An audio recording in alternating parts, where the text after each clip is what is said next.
میں اس شہر مکہ کی قسم کھاتا ہوں، اس وجہ سے نہیں کہ میرا گھر اس شہر میں ہے، وَأَنْتَ حِلٌّ بِهَذَا الْبَلَدِ، محبوب صرف اس وجہ سے کہ تیرا گھر اس شہر میں ہے۔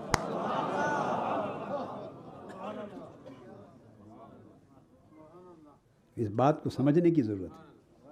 کعبۃ اللہ کی فضیلت اپنی جگہ، شرق تا غرب پوری دنیا کے مسلمانوں کو آدم علیہ السلام کے زمانے سے لے کر ابراہیم علیہ السلام کے دور تک، پھر ابراہیم علیہ السلام نے تعبیر کیا اس وقت سے لے کر عہد نبوت تک، عہد نبوت محمدی تک، اور آقا علیہ السلام کے عہد مبارک سے لے کر آج تک اور آج سے قیامت تک پوری دنیا اسلام کے لوگ اس اللہ کے گھر کی طرف آتے رہیں گے۔ سفر ہر کوئی اسی گھر کی طرف کرتا رہے گا، حج اسی گھر کا ہوتا ہے، طواف اسی گھر کا ہے، حتیم اسی گھر میں ہے، حجر اسود اسی گھر میں ہے، صفا مروہ اسی گھر میں ہے، حرم اسی گھر کا ہے، کعبے کا حرم۔ تو لا محالہ ایک خیال ذہن میں جاتا ہے کہ چونکہ اللہ کا گھر ہے اور حج ہے اور عبادت اور نماز کی توجہ کا مرکز یہی ہے اور ساری دنیا اسی کی طرف رخ کرتی ہے، تو ماں کعبۃ اللہ کی ان برکتوں اور عظمتوں کی وجہ سے اللہ رب العزت نے اس شہر مکہ کی قسم کھائی ہوگی۔ ایک فطری سوچ ہے جو انسان کی آتی ہے۔ تو اللہ رب العزت نے جب قسم کھا دی یہ فرما کر کہ لا اقسم بہذا البلد، کہ میں اس شہر مکہ کی، اس شہر کی قسم کھاتا ہوں، جب قسم کھا دی تو وہ عالم الغیب ہے، وہ لوگوں کی سوچوں کو جانتا ہے، ان کے ذہن میں کیا کیا خیال آ سکتے ہیں، ان خیالات کی سمتوں کو جانتا ہے، وہ خیال کیوں کب اور کیسے آ سکتا ہے، وہ کیوں کب کیسے کو بھی جانتا ہے۔ تو اس نے جانا کہ میں نے جب اس شہر مکہ کی قسم کھا لی ہے تو لوگ یہ سوچیں گے کہ اس وجہ سے کھائی ہے کہ میرا گھر یہاں ہے، کعبہ یہاں ہے، حج یہاں ہوتا ہے، عمرہ یہاں ہوتا ہے، اس وجہ سے قسم کھائی ہے۔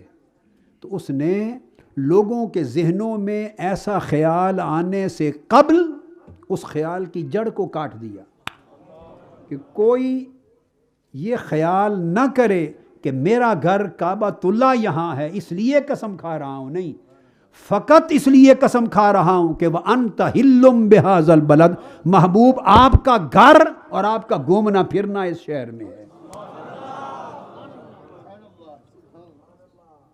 اس شہر کی فضیلتیں اپنی جگہ، اس شہر کی برکتیں اپنی جگہ، اس شہر کی عظمتیں اپنی جگہ، اس شہر کے رتبے درجے اپنی جگہ، اس شہر کی حرمت اپنی جگہ، ہر شے اپنی جگہ حق ہے، اس کا انکار نہیں ہے، مگر ان ساری حرمتوں اور ساری عظمتوں اور ان ساری برکتوں، ان ساری سعادتوں اور ان ساری عظمتوں کے باوجود یہ شہر اللہ کے قسم کھانے کے قابل نہیں ہوا۔ اللہ نے ان حرمتوں، برکتوں، عظمتوں اور سعادتوں کی وجہ سے اس شہر کی قسم نہیں کھائی۔ ہاں، اس شہر کو ایک نسبت اور عظمت ایسی ملی ہے، ایک نسبت اور عظمت ایسی ملی ہے کہ اس نسبت نے اس شہر کو اللہ کی قسم کے قابل بنا دیا ہے، اس ایک نسبت نے۔ اور اللہ رب العزت نے صراحتاً دوسری آیت میں اس کو واضح کر دیا، فرمایا وَأَنْتَ حِلٌّ بِهَذَا الْبَلَدِ، لوگو میری قسم کو سن کر دھیان تمہارا کعبے کی طرف نہ چلا جائے، میری قسم سن کر صفا مروہ کی طرف نہ چلا جائے، میری قسم کا سن کر دھیان تمہارا حج اور عمرہ کی طرف نہ چلا جائے، حرمت شہر مکہ کی طرف نہ چلا جائے۔ ساری حرمتیں، برکتیں، عظمتیں اپنی جگہ، مگر میں رب ہو کر اس شہر مکہ کی جو قسم کھا رہا ہوں وہ صرف اس لیے کہ میرے مصطفیٰ کا گھر اور قیام و مسکن یہاں ہے۔ یہ تو دوسری آیت کریمہ کی معنوی مناسبت تھی، پہلی آیت تھی اللہ کی قسم کی تفسیر تھی، اللہ کی قسم کی علت بیان کر دی تھی۔ پھر اللہ رب العزت چونکہ رب ہے، یہ بھی امکان ہو سکتا ہے کہ اتنی وضاحت کے باوجود بھی کسی کے ذہن میں کوئی خیال آئے، تو اللہ رب العزت نے اس پر ایک تیسری آیت وارد کر دی، اسی پر اور وہ کیا فرمایا؟ ووالدم وما ولد. ایک اور قسم کھا دی کہ شہر مکہ کی قسم کھاتا ہوں صرف اس لیے کہ محبوب آپ کا قیام اور مسکن اس شہر کا ہے. اور پھر یہاں بات ختم نہیں کی، آگے آقا علیہ السلام کے میلاد کی قسم کھائی. الحم سے والناس تک اور پہلے انبیاء علیہ السلام کی مقدس کتابوں اور صحیفوں تک دیکھیے، اللہ نے کسی پیغمبر کے میلاد کی قسم نہیں کھائی، صرف میلاد مصطفیٰ کی قسم کھائی ہے. پہلے شہر مکہ چونکہ مولد مصطفیٰ ہے، حضور کے میلاد کا شہر ہے، حضور کی ولادت کا مکان ہے، ولادت کی جگہ ہے، تو حضور کے مسکن و مولد کی قسم کھائی. اور پھر فرمایا ووالدم وما ولد، اور قسم ہے ہر اس والد کی محبوب جس کے صلب سے آپ کا نور گزرتا رہا.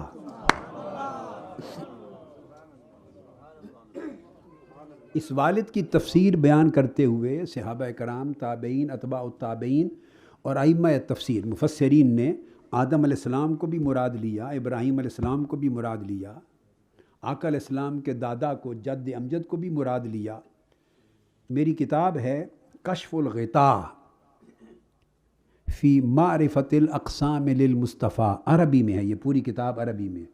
اس میں نے یہ تمام تفصیلات حوالوں کے ساتھ ائمہ تفسیر اور صحابہ اور تابعین کے ریفرنسز کے ساتھ بیان کی. میں ان ڈیٹیلز میں نہیں جانا چاہ رہا، مگر اللہ رب العزت نے ایک عجیب قسم انداز اپنایا، قسم کھا. آدم علیہ السلام بھی جد الانبیاء ہیں، آقا علیہ السلام کا نور عالم بشریت میں ان کی صلب کے ذریعے منتقل ہوا، مگر تنہا ان کا نام نہیں لیا. ابراہیم علیہ السلام وہ پیغمبر ہیں جنہوں نے آقا علیہ السلام کی ولادت و بعثت کی یہاں کھڑے ہو کر دعا کی تھی کہ باری تعالیٰ مجھے اپنے محبوب مصطفیٰ کا دادا بنا دے. ربنا وجعلنا مسلمین لک ومن ذریتنا امتا مسلمتا لک، میری ذریت میں سے ایک نسل مسلمانوں کی بنا، اور مسلمانوں کی اس نسل میں سے وابعث فیہم رسولا منہم، اس میری ذریت میں سے مسلمانوں کی اس نسل میں سے نبی آخر زمان کو پیدا کر، تاکہ میں اس مصطفیٰ کا دادا کہلاؤں. تو ان کو مراد لیا گیا مگر ان کا بھی نام نہیں لیا، چونکہ آدم علیہ السلام سے لے کر سیدنا عبداللہ تک جتنے آباء و اجداد آقا علیہ السلام کی نسب مبارک میں آتے ہیں، ہر ایک کی پاک صلب سے حضور کا نور منتقل ہوتا رہا نا، ہر پاک صلب سے منتقل ہوتا رہا. تو اللہ رب العزت نے ایک عجیب اسلوب اپنایا، یہاں پر قسم کھا کہ ایک کا، دو کا، تین کا نام لوں تو باقی صلبیں رہ جاتی ہیں.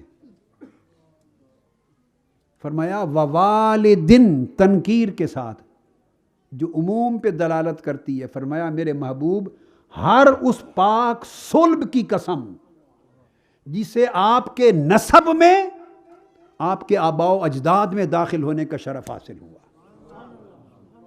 آدم علیہ السلام سے لے کر حضرت عبداللہ تک ہر اس پاک صلب کی قسم جو آپ کے نسب میں شامل ہے اور والد ہونے کا شرف رکھتا ہے. تو ہر صلب کی قسم کھا لی، اور ختم کہاں بات کی؟ وما ولد، اور قسم اس مصطفیٰ کی جس کی یہاں ولادت ہوئی.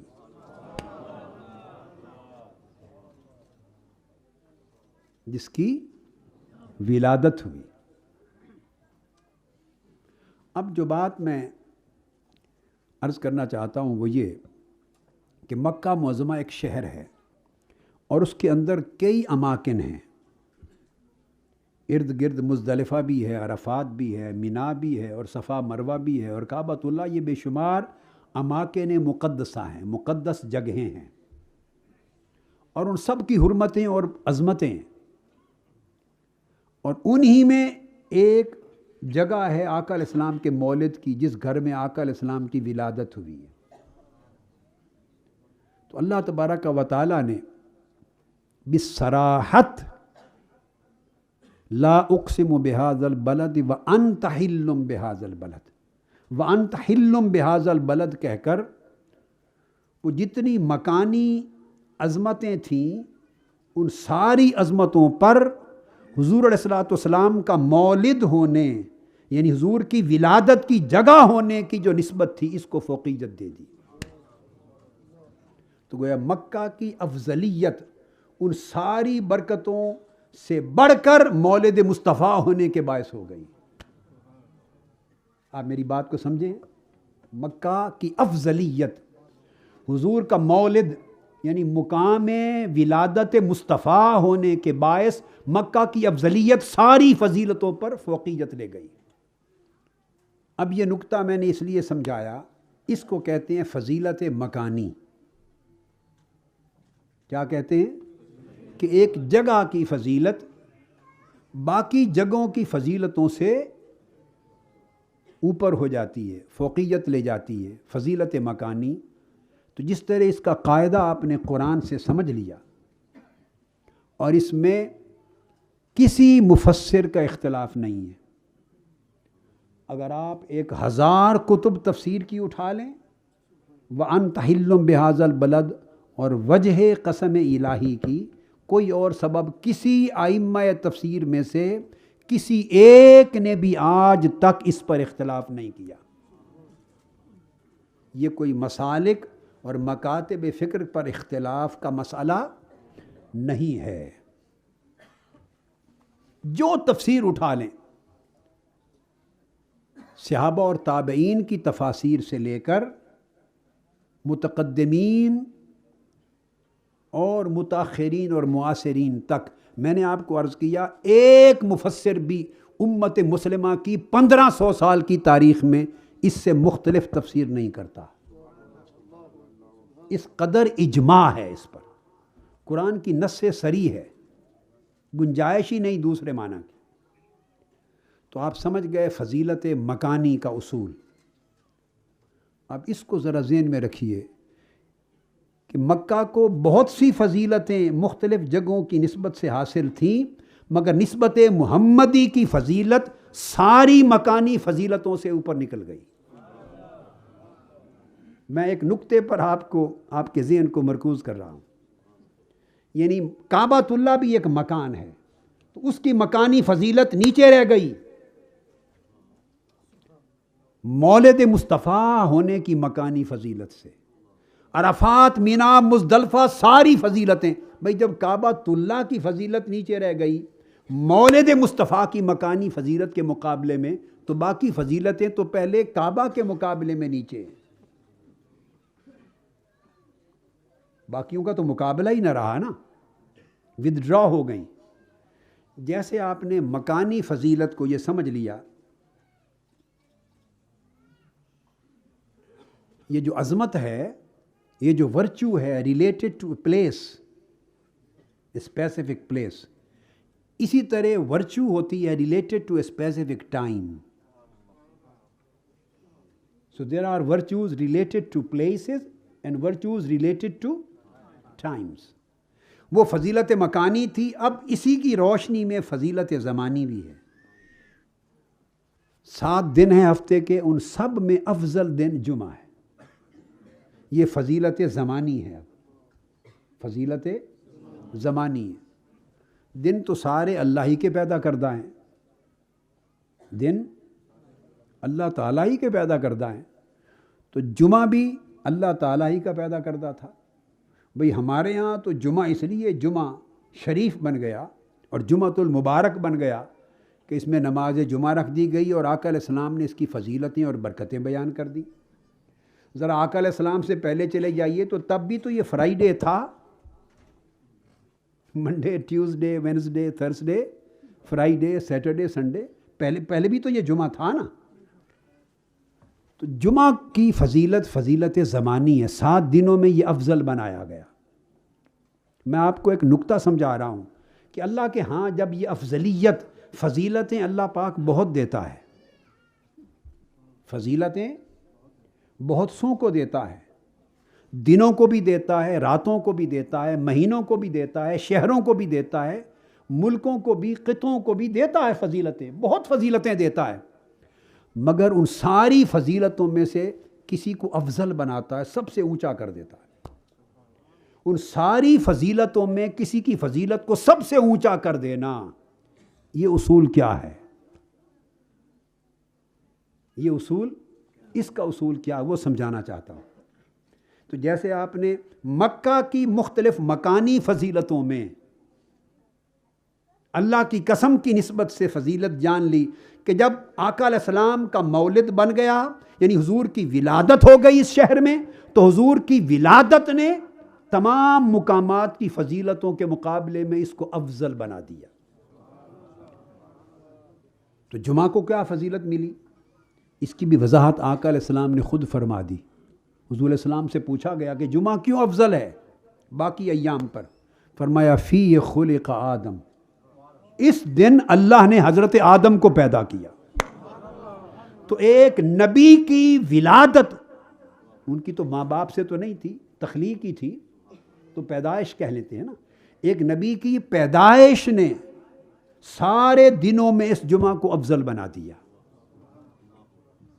آقا علیہ السلام کا صریح فیصلہ فی خلق آدم، یہ اس لیے افضل بن گیا، افضل الایام، کہ اس میں اللہ کے بھیجے ہوئے نبیوں میں سے پہلے نبی کی پیدائش ہوئی، اور اسی دن آدم علیہ السلام کا نزول ہوا، زمین پر حبوط ہوا، اسی دن ان کی توبہ قبول ہوئی۔ تو ساری نسبتیں ایک پیغمبر کی اس دن کو مل گئیں، تو یہ سب دنوں پہ افضل دن بن گیا۔ اسی طرح حج کا دن ہے، افضل ایام میں ہے، اس دن حج ہوتا ہے، تو حج کی نسبت نے اس کو افضل بنا دیا۔ عشرہ محرم ہے، اشہر الحرام ہیں، 4 مہینے ہیں، حرمت والے ہیں، انہوں نے ان کو عظمت دے دی۔ پورا ماہ رمضان ہے، اس کو فضیلت مل گئی۔ پھر ماہ رمضان میں آپ دیکھتے ہیں کہ آخری عشرہ ہے، وہ پہلے 2 عشروں پر فضیلت لے گیا، پھر آخری عشرے میں طاق راتیں ہیں، باقی راتوں پر فضیلت لے گئیں۔ تو آپ نے دیکھا اللہ کے ہاں اور اسلام میں اس طرح فضیلتوں کا اور درجہ بندی کا ایک نظام ہے یا نہیں؟ یہ جو ایک تصور ہے کہ ہر شے برابر ہے، یہ جو اندھے کی لاٹھی بنا دیتے ہیں نا، ہر شے برابر ہے، ایسا نہیں ہوتا نظام۔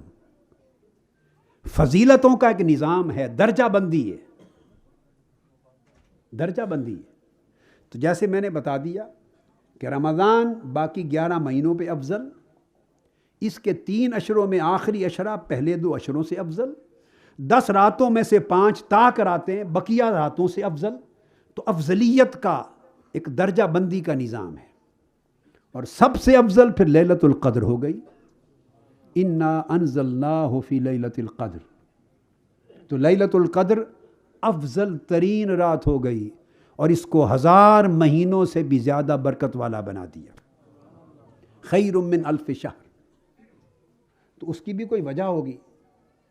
تو اب آپ دیکھیے، اگر راتیں افضلیت پا گئیں تو راتوں نے کوئی ریاضت مجاہدے نہیں کیے کہ راتیں ساری رات کھڑی ہو کے عبادت کرتی رہی تو افضل ہو گئی۔ راتوں نے کیا مجاہدے کیے ہیں بھئی، وہ تو وقت ہیں۔ اگر دن افضل ہو گئے تو دنوں نے کوئی مجاہدات اور ریاضات نہیں کی، وہ دن ہیں، وقت ہیں، کوئی انسان تھوڑے ہیں۔ اگر مہینوں پر افضل ہو گئے تو مہینوں کی اپنی ریاضتیں، مجاہدے نہیں ہیں۔ میرے نقطے کی طرف توجہ کریں تمام سامعین۔ آپ نے دیکھا کہ جس شے کو بھی فضیلت ملی کسی نہ کسی نسبت سے ملی۔ آج اس تصور کو امت بھولے جا رہی ہے۔ مساوات کے تصور نے، برابری کے تصور میں کا اتنا غلط مفہوم اور غلط اطلاق ہو رہا ہے کہ پورے نظام اسلام کو درم برم کر دیا ہے لوگوں کے فکر نے۔ اصل برابری قائم رہتی ہے بھائی. اصل برابری میں تو جب ہر انسان برابر ہے تو مومن اور کافر بھی ہے انسان ہونے میں. متقی اور فاسق و فاجر بھی انسان ہونے میں برابر ہے.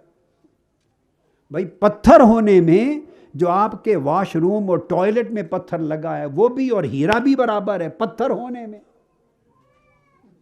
اصل برابری ایک اور چیز ہے، اور درجے اور رتبے اور مقام اور عظمت میں برابری یہ ایک اور چیز ہے. پھر مومن و کافر یکساں نہیں ہیں. پھر مسلمانوں میں ایک متقی اور غیر متقی برابر نہیں ہے.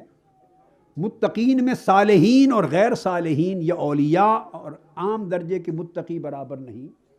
پھر اولیاء میں ابدال، نجبا اور اقطاب اور اغواص ہیں وہ برابر نہیں. پھر اس کے بعد انبیاء ہیں، کل اولیاء سے بلند، صحابہ کرام ان سے بلند ہیں. پھر صحابہ سب برابر نہیں ہیں. میں آپ کو اصول سمجھا رہا ہوں. یہ تصور کہاں سے گھڑ لیا ہم نے؟ جہالت کی انتہا ہے. بس ایک لفظ سمجھ لیا کہ سب برابر ہیں. باپ اور بیٹا برابر نہیں ہے درجے میں بھائی. آپ میری بات سمجھے ہیں نا؟ اگر یہ سب برابر ہونے، سب کچھ برابر ہونے لگ جائے تو سارا نظام درم برہم ہو جاتا ہے. ارے صحابہ کل اولیاء سے افضل، مگر وہ خود سب برابر نہیں ہیں. تمام 1,24,000 صحابہ میں بیعت رضوان کے 1400 صحابہ افضل ہیں. ان 1400 میں سے بدری صحابہ جو اہل بدر ہیں، جو غزوہ بدر میں شریک ہوئے، 313 سب سے افضل ہیں. ان 313 میں پہلے 40 افضل ہیں جو ایمان لائے. ان 40 میں 10 مبشرہ افضل ہیں. ان میں پہلے 4 خلفائے راشدین افضل ہیں. تو آپ نے دیکھا ہر جگہ جہاں فضیلت ہے اس فضیلت کے ساتھ کہیں نہ کہیں افضلیت بھی ہے. جہاں فضیلتیں ہیں وہاں افضلیت بھی ہے. آپ سمجھ گئے نا؟ تو جس طرح صحابہ سب برابر نہیں، اسی طرح بھائی انبیاء بھی سب برابر نہیں. 1,24,000 یہ کم و بیش انبیاء ہیں، اور 1,24,000 سب میں سارے برابر نہیں. ان میں 313 جن کو رسالت ملی وہ ان سب سے افضل ہیں. وہ رسول ہو گئے. 313 رسول کل انبیاء سے افضل ہیں. پھر 313 رسولوں میں 5 جن کو قرآن مجید نے اولو العزم من الرسل کہا وہ افضل ترین ہے. 313 میں قرآن تقسیم کرتا ہے، درجہ بندی کرتا ہے. آپ کس کس شے کا انکار کریں گے؟ 1,24,000 میں 313 رسول افضل، اور ان میں 5 رسول افضل: نوح علیہ السلام، ابراہیم علیہ السلام، موسیٰ علیہ السلام، عیسیٰ علیہ السلام، اور سرور انبیاء سید المرسلین سیدنا محمد مصطفیٰ صلی اللہ علیہ وسلم. یہ ترتیب زمانی سے بیان کیا میں نے. اور قرآن کا طریقہ دیکھیے کہ جب ان 5 کا ذکر کرتا ہے قرآن کئی مقامات پر، آئے آقا علیہ السلام سب سے آخر میں ہیں، مگر ذکر حضور کا ان 5 سے پہلے کرتا ہے.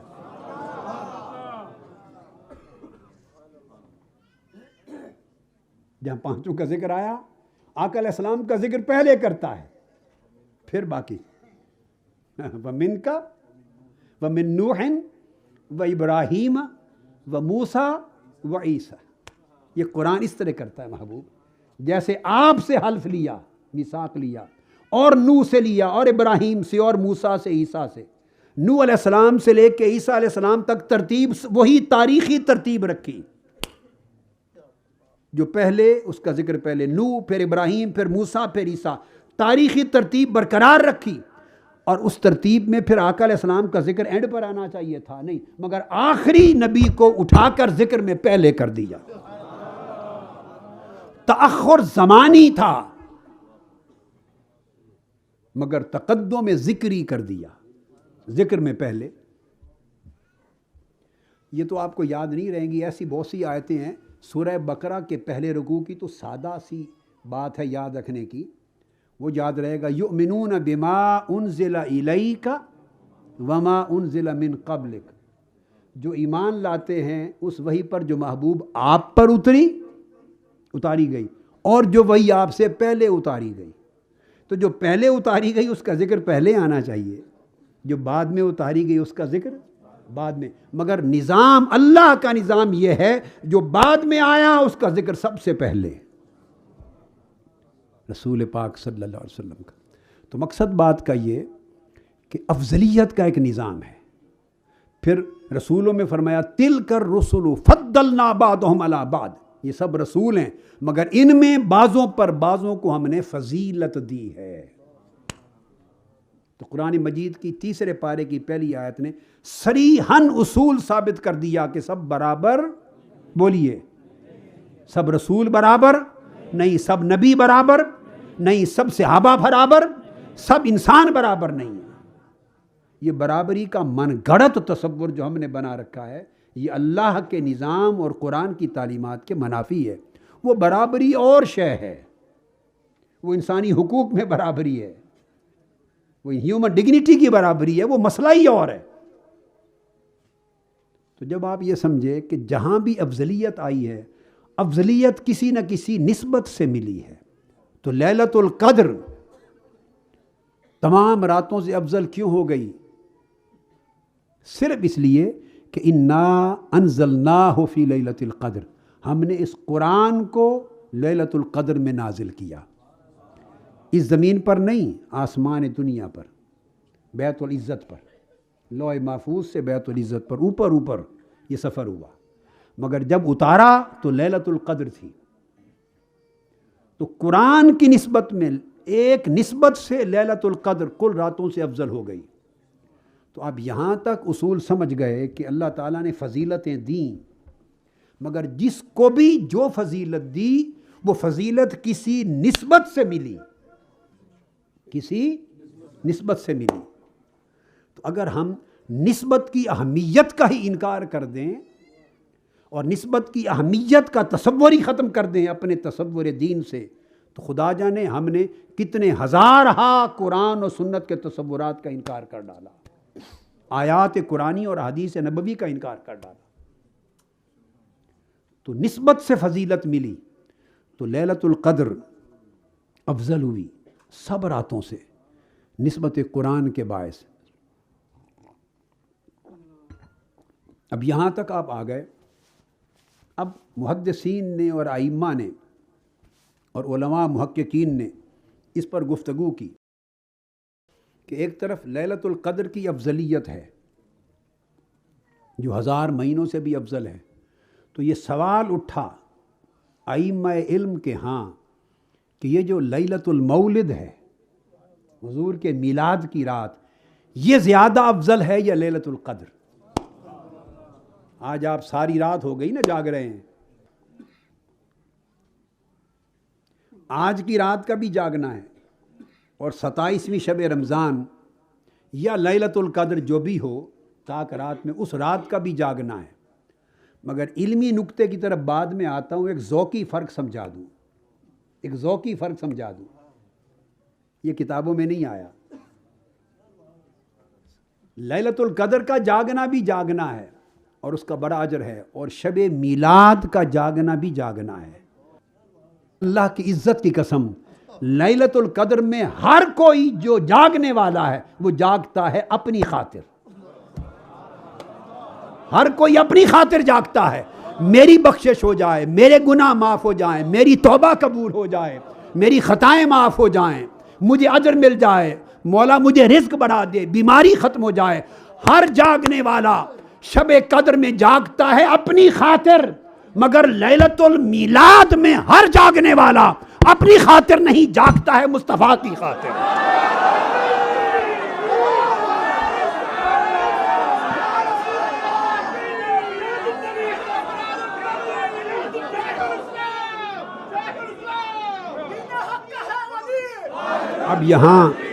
اب یہاں میں آپ کے ضمیر سے ایک سوال کرتا ہوں. مینار پاکستان میں لاکھوں کی تعداد میں جاگنے والے عاشقوں اور پورے کرۂ ارضی پر ملینز کی تعداد میں آج کی رات حضور کا ذکر، حضور کی محبت کا ذکر، حضور کی شان کا ذکر، عظمت کا ذکر سننے کے لیے جاگنے والوں، میں آپ کے ضمیر سے، آپ کے شعور سے ایک سوال کرتا ہوں. آپ کے شعور سے. دونوں جاگنا، دونوں قسم کے جاگنا حق ہے. شب قدر کا جاگنا بھی حق، شب میلاد کا جاگنا بھی حق. مگر کیا اس کا انکار کوئی کرے گا کہ شب قدر ہر کوئی اپنے لالچ میں جاگتا ہے کہ میری بخشش ہو جائے؟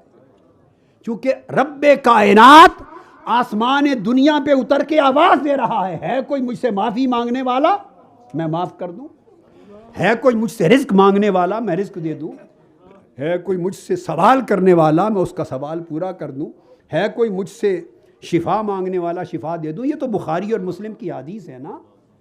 ہر کوئی یہ جان کے جاگتا ہے کہ آج کی رات رب کریم عطا پر مائل ہے، تو ہر کوئی اپنے لیے کچھ نہ کچھ مانگتا ہے، اپنے لیے جاگتا ہے. مگر شب میلاد ہر جاگنے والا صرف مصطفیٰ کے لیے جاگتا ہے، حضور کی ولادت کی خوشی میں جاگتا ہے، حضور کی آمد کی فرحت و مسرت میں جاگتا ہے. اب میں آپ کے شعور سے سوال کرتا ہوں، اپنی بخشش و مغفرت کی طلب میں ساری رات جاگنا خدا کو یہ زیادہ محبوب ہوگا یا مصطفیٰ کی محبت میں جاگنا محبوب ہوگا؟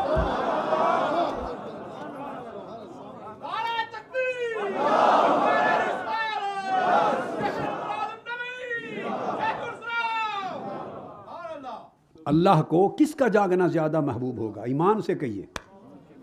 بھائی اس میں نہ کوئی مسلک کا دھندا ہے، نہ کسی فرقے کا دھندا ہے، نہ کسی مذہب کا، نہ تفرقہ کا، نہ مسالک کا.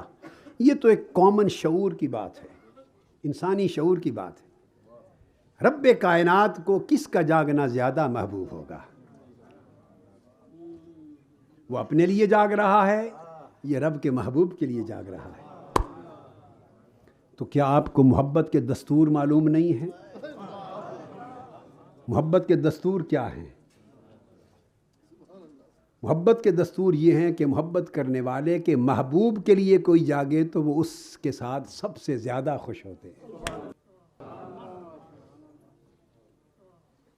اس نے اپنا دستور بیان نہیں کر دیا، لا اقسم بہذا البلد وانت حل بہذا البلد، بے شک میرا گھر اس مکہ میں صحیح، مگر اس وجہ سے قسم نہیں کھاتا، اس وجہ سے قسم کھاتا ہوں کہ میرے محبوب کا گھر یہاں ہے. تو اس نے واضح نہیں کر دیا کہ اس کا دستور محبت کیا ہے. امام اسماعیل حقی نے روح البیان میں بیان کیا. اب میں کچھ ریفرنسز دے دوں. انہوں نے ایک اور جہت سے بیان کیا. تو جو کچھ میں نے پہلے بیان کر دیا یہ تو میری ایک عاجزانہ اور خادمانہ سی باتیں تھیں جو میں نے ایڈیشن کر دی، گوش گزار کر دی. اب تو صرف افضلیت کی بات جو مختصر کی اس پر ریفرنس دے رہا ہوں.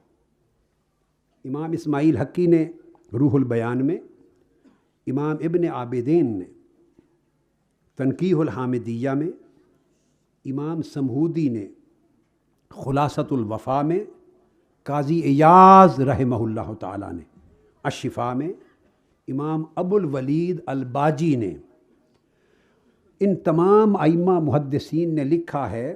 کہتے ہیں واقع الاجماع علی تفضیل ما دم الاعضاء الشریفۃ حتی علی الکعبہ.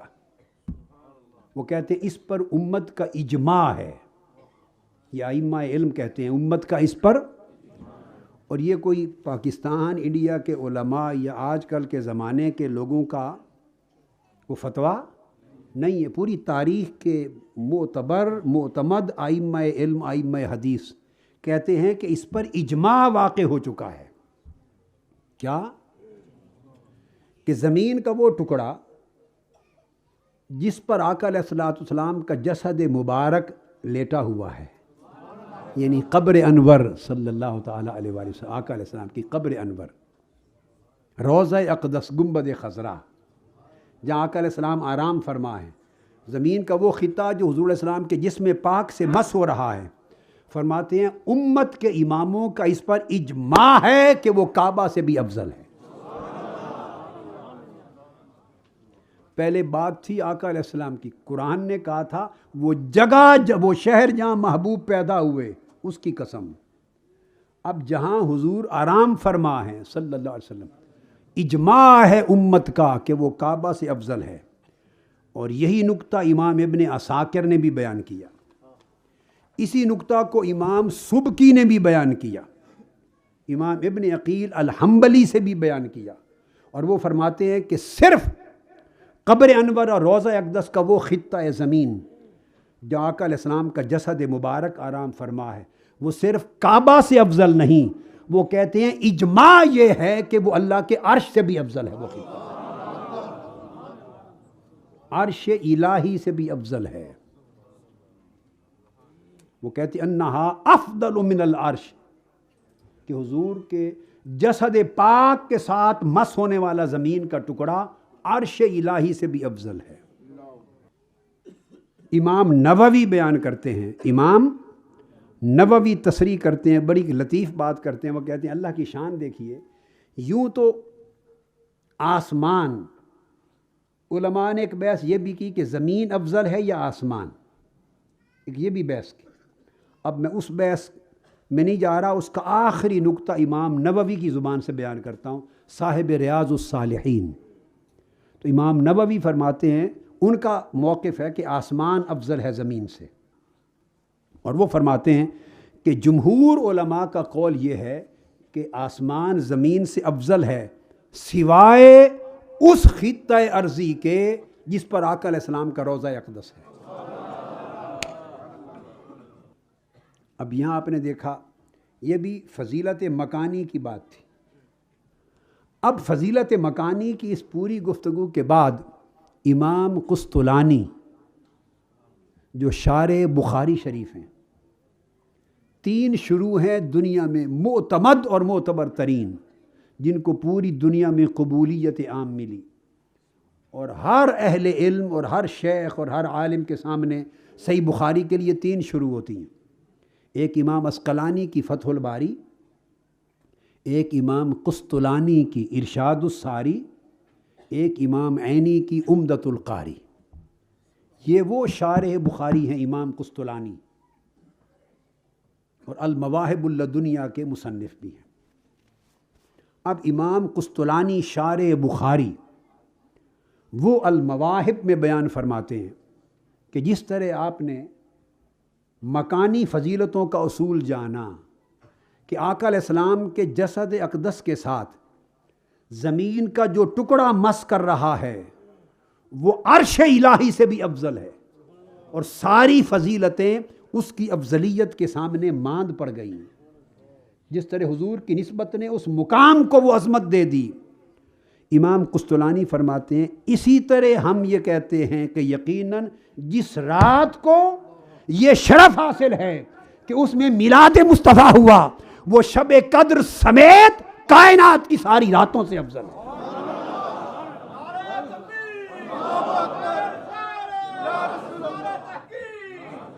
وہ فرماتے ہیں کہ وہ لیلۃ القدر سے بھی افضل ہے، لیلۃ القدر سے بھی افضل ہے، جس رات کو حضور کی شب ولادت ہونے کا شرف حاصل ہوا۔ اور وہ بیان کرتے ہیں ان لیلۃ مولدہ صلی اللہ علیہ وآلہ وسلم افضل من لیلۃ القدر من وجوہ ثلاثۃ۔ فرماتے ہیں 3 اسباب ہیں اس کے۔ کتنے دلائل؟ ایک تو وہ جو میں دے چکا آپ کو، وہ ذوقی دلیل تھی۔ امام قسطلانی بیان کرتے ہیں 3 علمی دلائل، اور ایکچولی کئی اور دلائل بھی ہیں، یہاں انہوں نے 3 بیان کیے، میں انہی 3 کا ذکر کر رہا ہوں۔ اور وہ یہ کہتے ہیں، ایک عام خیال لوگوں کو یہ گزر سکتا ہے کہ جی لیلۃ القدر میں قرآن اترا، تو اس سے بڑھ کر کون سی رات ہو سکتی ہے؟ اس سے بڑھ کر کون سی رات ہو سکتی ہے؟ امام قسطلانی جواب دیتے ہیں، اب یہ میں نہیں جواب دے رہا، کوئی یہ نہ سمجھے کہ یہ ایک تصور یا عقیدہ محبت پر مبنی آج کل لوگوں نے گھڑ لیا یا ہندوستان سے اس نے جنم لیا، نہیں۔ اگر کوئی ایسا سوچے تو اس کی کم علمی ہوگی، اسے مطالعہ کرنا چاہیے کتابوں کا، اور ذخیرہ علم جو 1200 سال 1400 سال کا ہے اسے کھنگالنا چاہیے۔ میں نہیں کہہ رہا، امام قسطلانی فرماتے ہیں کہ یہ خیال اگر آئے کہ لیلۃ القدر میں تو قرآن اترا تو وہ افضل ہونی چاہیے رات یا میلاد مصطفیٰ کی رات، تو وہ جواب دیتے ہیں کہ لیلۃ القدر اس لیے لیلۃ القدر کے مقابلے میں لیلۃ المولد حضور کی میلاد کی رات اس لیے افضل ہے، وہ کہتے ہیں کہ بھائی شب قدر جو قرآن اترا، قرآن تو عطیہ ہے جو مصطفیٰ کے صدقے سے ملا. قرآن تو اللہ کا عطیہ ہے، عطا ہے جو صدقہ مصطفیٰ سے ملا. اگر حضور مبعوث نہ ہوئے ہوتے، اس دنیا میں حضور تشریف نہ لائے ہوئے ہوتے، تو کس کو قرآن ملتا؟ کس پر قرآن اترتا؟ یہ عطیہ کس کو نصیب ہوتا؟ اور لیلۃ القدر، شب قدر کیسے بنتی؟ ارے وہ قرآن کو شب قدر کی خاطر تھوڑا اترا ہے، وہ قرآن حضور پہ اترا. تو وہ اللہ کی عطاؤں میں سے ایک عظیم ترین عطیہ ہے. ارے جو عطیہ جس رات میں اترے وہ تو افضل ہو، اور جو اس عطیہ کا واسطہ اور وسیلہ اور سبب ہے جس رات وہ خود تشریف لائے، اس کی عظمت کا عالم کیا ہوگا.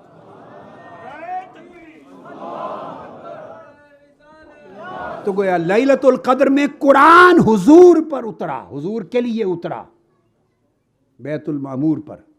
اور شب میلاد میں صاحب قرآن آئے، جن کے صدقے سے قرآن بھی ملا، جن کے صدقے سے اسلام بھی ملا، جن کے صدقے سے ہمیں معرفت توحید بھی ملی، اور جن کے صدقے سے ہمیں ایمان بھی ملا، اور جن کے صدقے سے ہم اس قابل ہوئے کہ شب قدر کو جاگ سکیں. ارے شب قدر ہو یا قبول توبہ، نزول قرآن ہو یا انوار قرآن، یہ سب کچھ صدقہ ہے ولادت و بعثت مصطفیٰ کا. حضور آئے تو سب کچھ آ گیا. آقا علیہ السلام نہ آئے ہوتے تو کچھ بھی نہ آتا. پھر شب قدر کہاں سے آتی؟ تو شب قدر تو ملی ہے واسطہ مصطفیٰ سے. تو کیا واسطے کا درجہ اس ہستی سے کہ جس کا واسطہ ہے اس سے بھی بلند ہو جائے گا؟ یہ تو پہلی دلیل دیتے ہیں. اور پھر نزول قرآن تو حضور کی خاطر ہوا. نزول قرآن حضور علیہ السلام کی خاطر ہوا. پھر فرماتے ہیں ایک دوسرا سبب لیلۃ القدر کی فضیلت کا یہ ہے کہ اس میں ملائکہ کا نزول ہوتا ہے. سورہ قدر کے اندر موجود ہے نا،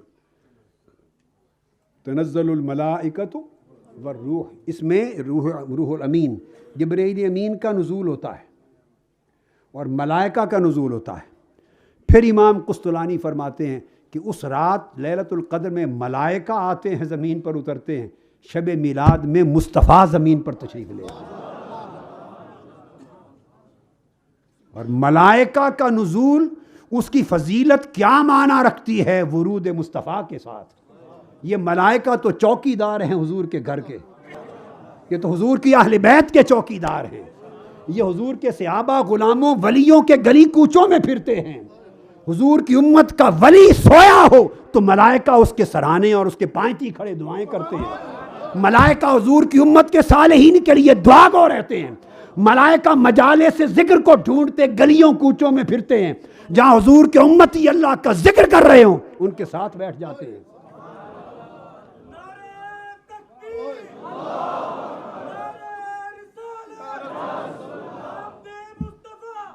تو ملائکہ کا نزول شب قدر کو وہ فضیلت نہیں دے سکتا جو خود ورود اور میلاد مصطفیٰ کی اس وجہ سے فضیلت ملتی ہے. اور رہ گئے جبرائیل امین کہ وہ بھی اترتے ہیں. تو اس رات تو جبرائیل امین ایک بار اترتے ہوں گے، اور آقا علیہ السلام کی بارگاہ میں جبرائیل اتنا اترتے تھے کہ لگتا تھا یہاں سے جاتے ہی نہیں ہیں. بعض علماء نے کہا کہ 24,000 بار اترے ہیں حضور کی بارگاہ میں جبرائیل امین.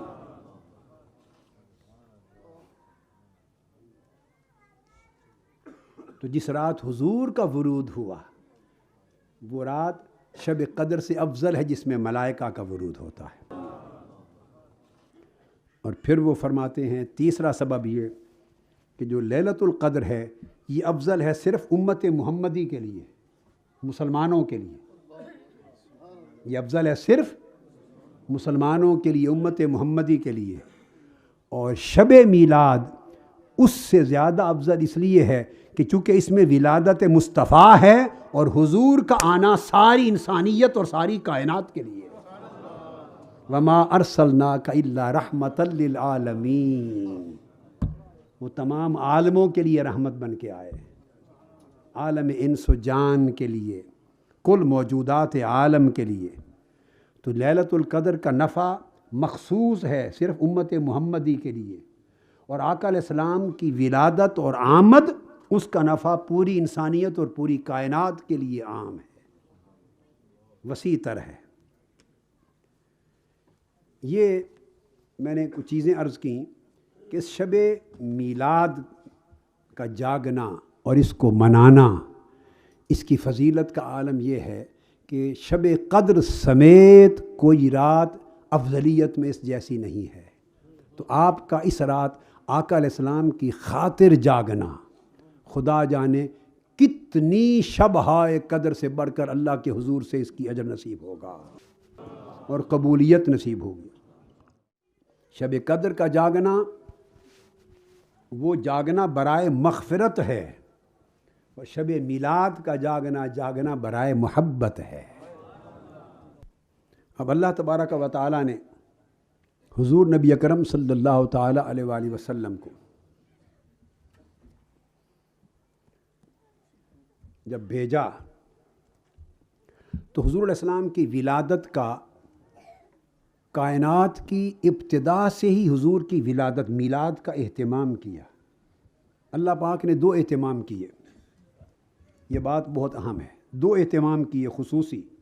ایک حضور کے میلاد کا اہتمام کیا ابتدائے کائنات سے، اور ایک حضور علیہ السلام کی نبوت کا اہتمام کیا ابتدائے کائنات سے۔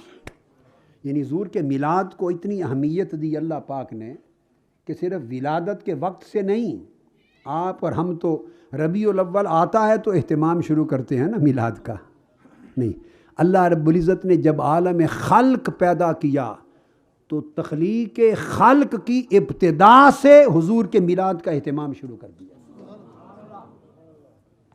الوہی اہتمام میلاد تھا، الوہی اہتمام بولیے میلاد تھا۔ امام بہقی روایت کرتے ہیں، اور امام ابن ابی عاصم اور امام ابن عساکر اور امام سیوطی حضرت ابو ہریرہ رضی اللہ تعالیٰ عنہ سے مروی اس حدیث کی سند کو حسن کہتے ہیں۔ اور اس جو میں ابھی کوٹ کر رہا ہوں جو حدیث، اس کو امام ابن ابی عاصم کے علاوہ خود امام احمد بن حنبل نے روایت کیا فضائل الصحابہ سے، حضرت سلمان سے، امام بہقی نے دلائل النبوت میں، امام دیلمی نے مسند الفردوس میں، پھر اسے امام عسقلانی نے لسان المیزان میں لکھا ہے، اور علامہ ذہبی نے میزان الاعتدال میں، اور امام سیوطی نے خصائص کبریٰ میں۔ بہت سے ائمہ حدیث کا کسی ایسی حدیث کو لے کر استدلالاً اور احتجاجاً اپنی کتابوں میں درج کرنا بطور دلیل، یہ تلقی بالقبول ہوتی ہے۔ وہ حدیث اس لیے امام سیوطی نے اس اسناد کو حسن کہا۔ تو میں عرض کر رہا تھا کہ حضور کے میلاد کا اہتمام اللہ نے شروع سے کر دیا۔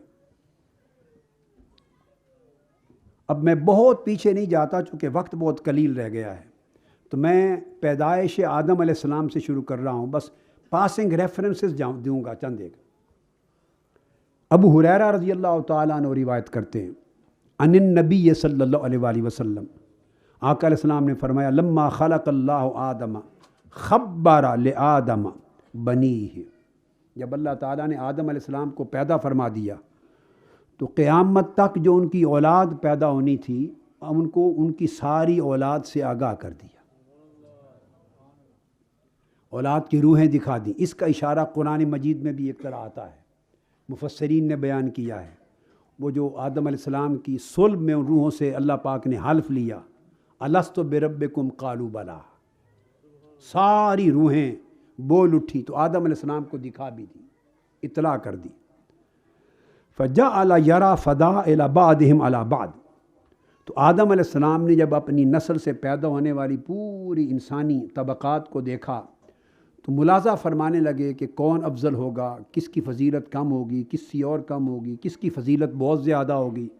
تو اس طرح مختلف نسلوں، طبقات اور انسانوں کے درجات اور فضائل دیکھنے لگے۔ دیکھتے دیکھتے جب آخری زمانے پر پہنچے آدم علیہ السلام، فرعانی نورن ساطعن فی اسفلہم، آخری زمانے پر پہنچے تو مجھے چمکتے ہوئے نور کی صورت میں دیکھا۔ یہ حضور علیہ الصلوۃ والسلام فرما رہے ہیں، اپنی ولادت کا، میلاد کا ذکر کر رہے ہیں، اور اللہ تعالیٰ کا الوہی اہتمام میلاد مصطفیٰ کا اس کو بیان کر رہے ہیں۔ چمکتے ہوئے نور کی صورت میں آخری زمانے میں دیکھا، تو میرے چمکتے ہوئے نور کو چونکہ کوئی نور ایسا نہیں چمک رہا تھا، سب انبیاء کی ارواح دیکھ لی تھی، جب اس نور کو بہت چمکتا ہوا دیکھا تو فقال یا رب من ھذا، تو آدم علیہ السلام عرض کرنے کے یا اللہ ہے میرے رب، یہ کون ہے جس کا نور میری ذریت میں اتنا چمک رہا ہے؟ قال ھذا ابنک احمد وہو الاول والآخر وہو اول شافع، اے میرے آدم، یہ آپ کا بیٹا احمد و محمد مصطفیٰ ہے، اور یہی اول بھی ہے اور یہی آخر بھی ہے، اپنی تخلیق میں سب سے اول ہے اور اپنے ظہور اور بعثت میں سب سے آخر ہوگا۔ بہت سی احادیث ہیں، میں نے عرض کیا کہ میں ان کو ترک کرتے ہوئے چند پاسنگ ریفرنسز دوں گا، چند ایک، اور پھر ابو ہریرہ رضی اللہ تعالیٰ عنہ ہی روایت کرتے ہیں، جس کو پھر امام دیلمی نے مسند الفردوس میں، ابن سعد نے طبقات میں، امام سیوطی نے خصائص میں، ابن ابی حاتم اور امام ابو نعیم نے سب نے، امام ذہبی نے میزان الاعتدال میں، امام مناوی نے فیض الکبیر میں، امام قرطبی نے الجامع لاحکام القرآن میں، حافظ ابن کثیر نے البدایہ والنہایہ اور تفسیر قرآن میں، امام بغوی نے اپنی تفسیر میں، سیوطی نے اپنی تفسیر میں، کل ائمہ نے اپنی اپنی اسانید کے ساتھ کتب حدیث میں، اور ائمہ تفسیر نے استدلالاً اس سے حجت قائم کرتے ہوئے اپنی تفاسیر میں بیان کیا۔ کیا؟ ابو ہریرہ رضی اللہ تعالیٰ عنہ روایت کرتے ہیں، ایک آیت کی تفسیر حضور علیہ السلام سے، عن النبی صلی اللہ علیہ وسلم فی قولہ تعالی، انہوں نے سنا کہ آقا علیہ السلام نے اس آیت کریمہ کی تفسیر میں فرمایا، اذ اخذنا من النبیین میثاقہم، سورہ الاحزاب کی آیت نمبر 33، اذ اخذنا من النبیین میثاقہم، ہم نے انبیاء سے ان کے حلف لیے، حلف ہائے نبوت لیے۔ اس آیت کی تفسیر میں آقا علیہ السلام نے فرمایا، قال کنت اول النبیین وفی روایت اول الناس فی الخلق وآخرہم فی البعث فبدأ بی قبلہم۔ آقا علیہ السلام نے فرمایا، ابو ہریرہ، میں کل انبیاء اور کل عالم انسانیت سے خلق میں سب سے پہلا ہوں، اور مبعوث ہونے میں سب سے آخری ہوں، اور جتنے انبیاء دنیا میں آئے ظاہر تو پہلے ہوئے مگر نبوت کی ابتدا مجھ سے ہوئی، ظہور ان کا پہلے ہوا مگر حقیقت میں نبوت کی ابتدا میری سب سے قبل ہوئی۔ حافظ ابن کثیر جیسے ائمہ اور امام بغوی جیسے اور امام قرطبی نے سب نے اسے استدلال کے طور پہ کیا ہے، اور اس پر نقد یا جرح نہیں کی، قبول کیا ہے، تفسیر میں لیا اس کو۔ اور یہ پھر کوئی تعین نہیں کر سکتا کہ کتنا زمانہ پہلے آقا علیہ السلام کی تخلیق اور ولادت کا اہتمام، الوہی اہتمام قبل از ولادت جسدی کب سے جاری تھا، تعین نہیں ہے۔ حضرت کعب الاحبار روایت کرتے ہیں کہ آدم علیہ السلام نے ایک روز اپنے صاحبزادے کو وصیت کی، اے بنی، اے میرے بیٹے، اور دیگر کتب حدیث میں آیا ہے کہ وہ جو جن کو وصیت کر رہے تھے ان سے مراد حضرت شیس علیہ السلام تھے، ان کو وصیت کی، اور یہ فرمایا آدم علیہ السلام نے فرمایا، فَكُلَّمَا ذَكَرْتَ اللَّهَ فَاذْكُرْ إِلَى جَنبِهِ اسْمَ محمد صلی اللہ علیہ وسلم، میرے بیٹو جب بھی اللہ کا ذکر کرو، اللہ کے ذکر کے ساتھ ذکر محمد ضرور کیا کرو، جب اللہ کا ذکر کرو ذکر محمد کیا کرو۔ اب ان کے لیے تو تعجب کی بات تھی، یہ تو آدم علیہ السلام کا زمانہ تھا، آقا علیہ السلام کی تو ولادت اور ظہور بھی نہیں ہوا۔ تو بیٹے نے پوچھا، بیٹوں نے اپنے والد گرامی سے کہ اس کی وجہ کیا ہے کہ اللہ کے ساتھ ذکر محمد لازم کریں. تو اللہ کے ذکر کے ساتھ اسم محمد کو لازم کرنا اللہ کی سنت ہے آدم علیہ السلام کے وقت سے. یہ بدقسمتی کہ آج کے دور میں ان دو ذکروں کو جدا کر دیا گیا ہے. جو جوڑ آدم علیہ السلام کے وقت سے جاری تھا اس کو پھوڑ دیا گیا ہے. آج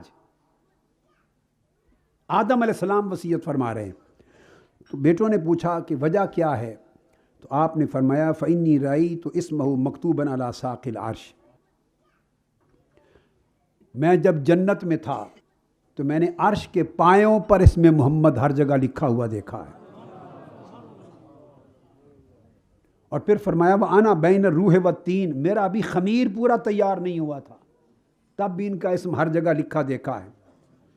کما انی طفت السماوات فلم ارى في السماوات موضعا الا رأيت اسم محمد صلی اللہ علیہ وسلم مکتوبا علیہ. فرمایا خدا کی قسم جب مجھے آسمانوں اور جنتوں کی سیر کرائی گئی تو میں نے کل سماوی کائنات میں آسمانوں میں کوئی ایک جگہ ایسی نہیں دیکھی جہاں اس میں محمد نے لکھا ہوا ہو. وَأَنَّ رَبِّي أَسْكَنَنِي الْجَنَّةَ. پھر جب اللہ پاک نے مجھے جنت میں ٹھہرایا تو میں نے جنت میں کوئی قصر، جنت کا اندر کوئی محل اور اس محل کا کوئی ستون اور اس ستون کی کوئی بانس خوبصورتی کی شے ایسی نہیں دیکھی جس پر اسم محمد مزین نہ کر رکھا ہو اللہ پاک نے. وَلَقَدْ رَأَيْتُ اسم محمد مکتوباً علی نُحُورِ الْعِین. حتیٰ کہ میں نے حور عین کے گلوں پر بھی اسم محمد کو لکھا دیکھا ہے. اور میں نے جنت کے دربانوں کی آنکھوں پر اسم محمد لکھا دیکھا ہے. طوبا کے درختوں کے پتوں پر اسم محمد لکھا دیکھا ہے. سدرۃ المنتہا کے پتوں پر اسم محمد دیکھا ہے. فرشتوں کی آنکھوں کے درمیان اسم محمد کے لفظ کی جھلک دیکھی ہے. فرمایا بیٹو تمہیں کیا کیا کہوں، کیا جنت، کیا عرش اور کیا عالم سماوات، کوئی مقام جو عزت اور تکریم کے لائق تھا اسم محمد سے خالی نہیں پایا. اس لیے تم جب اللہ کا ذکر کرو اسم محمد کا ذکر ساتھ کرو کہ اللہ کو یہ ذکر بڑا پیارا ہے.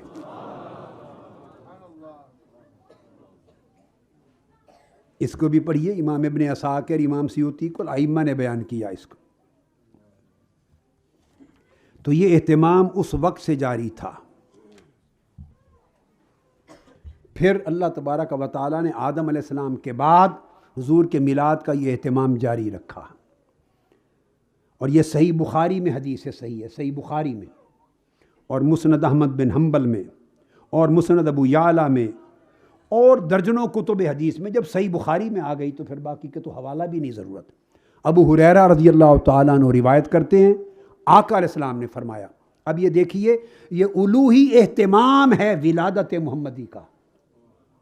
بھئی ہر کسی نے پیدا ہونا ہے، مگر آقا علیہ السلام کی ولادت کے لیے اللہ نے حضور کے نسب کو کس طرح چنا، اس کی کس طرح حفاظت کی، ہر صلب کو کس طرح پاک رکھا اور کس طرح دھیان میں رکھا، تاکہ جس صلب اور جس بطن سے نور مصطفیٰ سفر کرتا ہوا جا رہا ہے وادی بطحا تک اور گود سیدہ آمنہ تک، آباء و اجداد میں اور امہات میں کوئی صلب و بطن پاکیزگی سے خالی نہ ہو. آقا علیہ السلام نے فرمایا بعثت من خیر قرون بنی آدم قرنا فقرنا حتی کنت من القرن الذی کنت فیہ. آدم علیہ السلام سے لے کر آج تک جتنی نسلیں آئی ہیں بہترین سے بہترین نسل کو چن کر مجھے اس میں سے گزارا گیا، حتیٰ کہ اس نسل میں اور باپ اور ماں کے اس جوڑ میں جس میں اب میری پیدائش ہوئی. پھر صحیح مسلم اور جامع ترمذی میں حدیث ہے صحیح، حضرت واصلہ بن اسقع روایت کرتے ہیں کہ اللہ تعالیٰ نے قریش میں سے کنانہ کو چنا ولد اسماعیل میں سے، اور ان قریش میں کنانہ کو چنا اور پھر ان میں سے بنی ہاشم کو چنا، بنی ہاشم میں سے میرے خاندان کو چنا. امام ترمذی اور امام احمد بن حنبل روایت کرتے ہیں کہ حضرت عباس بن عبد المطلب راوی ہیں، حضرت مطلب بن ابی وداع بھی راوی ہیں. صحابہ کرام سے آقا علیہ السلام نے پوچھا فقال من انا، صحابہ کرام سے پوچھا میرے صحابیوں بتاؤ میں کون ہوں. جامع ترمذی کی حدیث سے صحیح اور امام احمد بن حنبل نے روایت کیا اور اس کو امام بہقی نے، دیلمی نے اور کل ائمہ نے اس کو لیا۔ آقا علیہ السلام نے پوچھا من انا، بتاؤ میں کون ہوں؟ صحابہ کرام نے سادہ سادہ جواب دے دیا، فرمایا عرض کیا انت رسول اللہ علیہ السلام، آپ اللہ کے رسول ہیں؟ نہیں۔ آقا علیہ السلام اس دن اپنی رسالت کی نسبت پہچان نہیں کروانا چاہتے تھے، وہ تو تھی، اس دن اپنے میلاد کی اور اپنے نسب کی بات کرنا چاہتے تھے۔ فرمایا من انا، میں کون ہوں؟ پھر آقا علیہ السلام نے جواب دیا ان اللہ خلق الخلق فجعلنی فی خیرہم فرقۃ، اللہ نے اپنی مخلوق کو پیدا کیا اور اس کی خلق میں جو سب سے بہتر طبقہ تھا اس میں مجھے یعنی میرے نور کو رکھا۔ ثم جعلہم فرقتین فجعلنی فی خیرہم فرقۃ، پھر ان کے دو حصے بنائے اور سب سے بہتر حصے میں مجھے رکھا۔ ثم جعلہم قبائل فجعلنی من خیرہم قبیلۃ، پھر جب قبائل قبیلے بنائے سب سے اعلیٰ قبیلے میں مجھے رکھا۔ پھر قبیلے کے جب گھر بنائے فجعلہم بیوتا فجعلنی فی خیرہم بیتا وخیرہم نفسا، تو پھر مجھے سب سے بہتر گھر میں اور سب سے بہتر نفوس میں رکھا۔ اور آقا علیہ السلام نے فرمایا انا خیرہم نفسا وانا خیرہم بیتا، میں گھرانے میں بھی کائنات میں سب سے اعلیٰ ہوں اور اپنی ذات میں بھی سب سے اعلیٰ پیدا ہوا ہوں۔ یا آقا علیہ السلام اپنی ولادت کا صرف گود آمنہ میں نہیں، آدم علیہ السلام سے لے کر اپنی ولادت میں اپنے نور کا پورا سفر بیان فرما رہے ہیں۔ اور یہ بے شمار کتب حدیث میں اسانید صحیحہ اور اسانید حسنہ کے ساتھ آئی ہے۔ امام احمد بن حنبل نے اپنی سند سے لیا، طبرانی نے اپنی سند سے، امام حاکم نے اپنی سند سے، ابو نعیم نے اپنی سند سے، امام ابن ابی شیبہ نے اپنی سند سے، اور رجالہ رجال الصحیح۔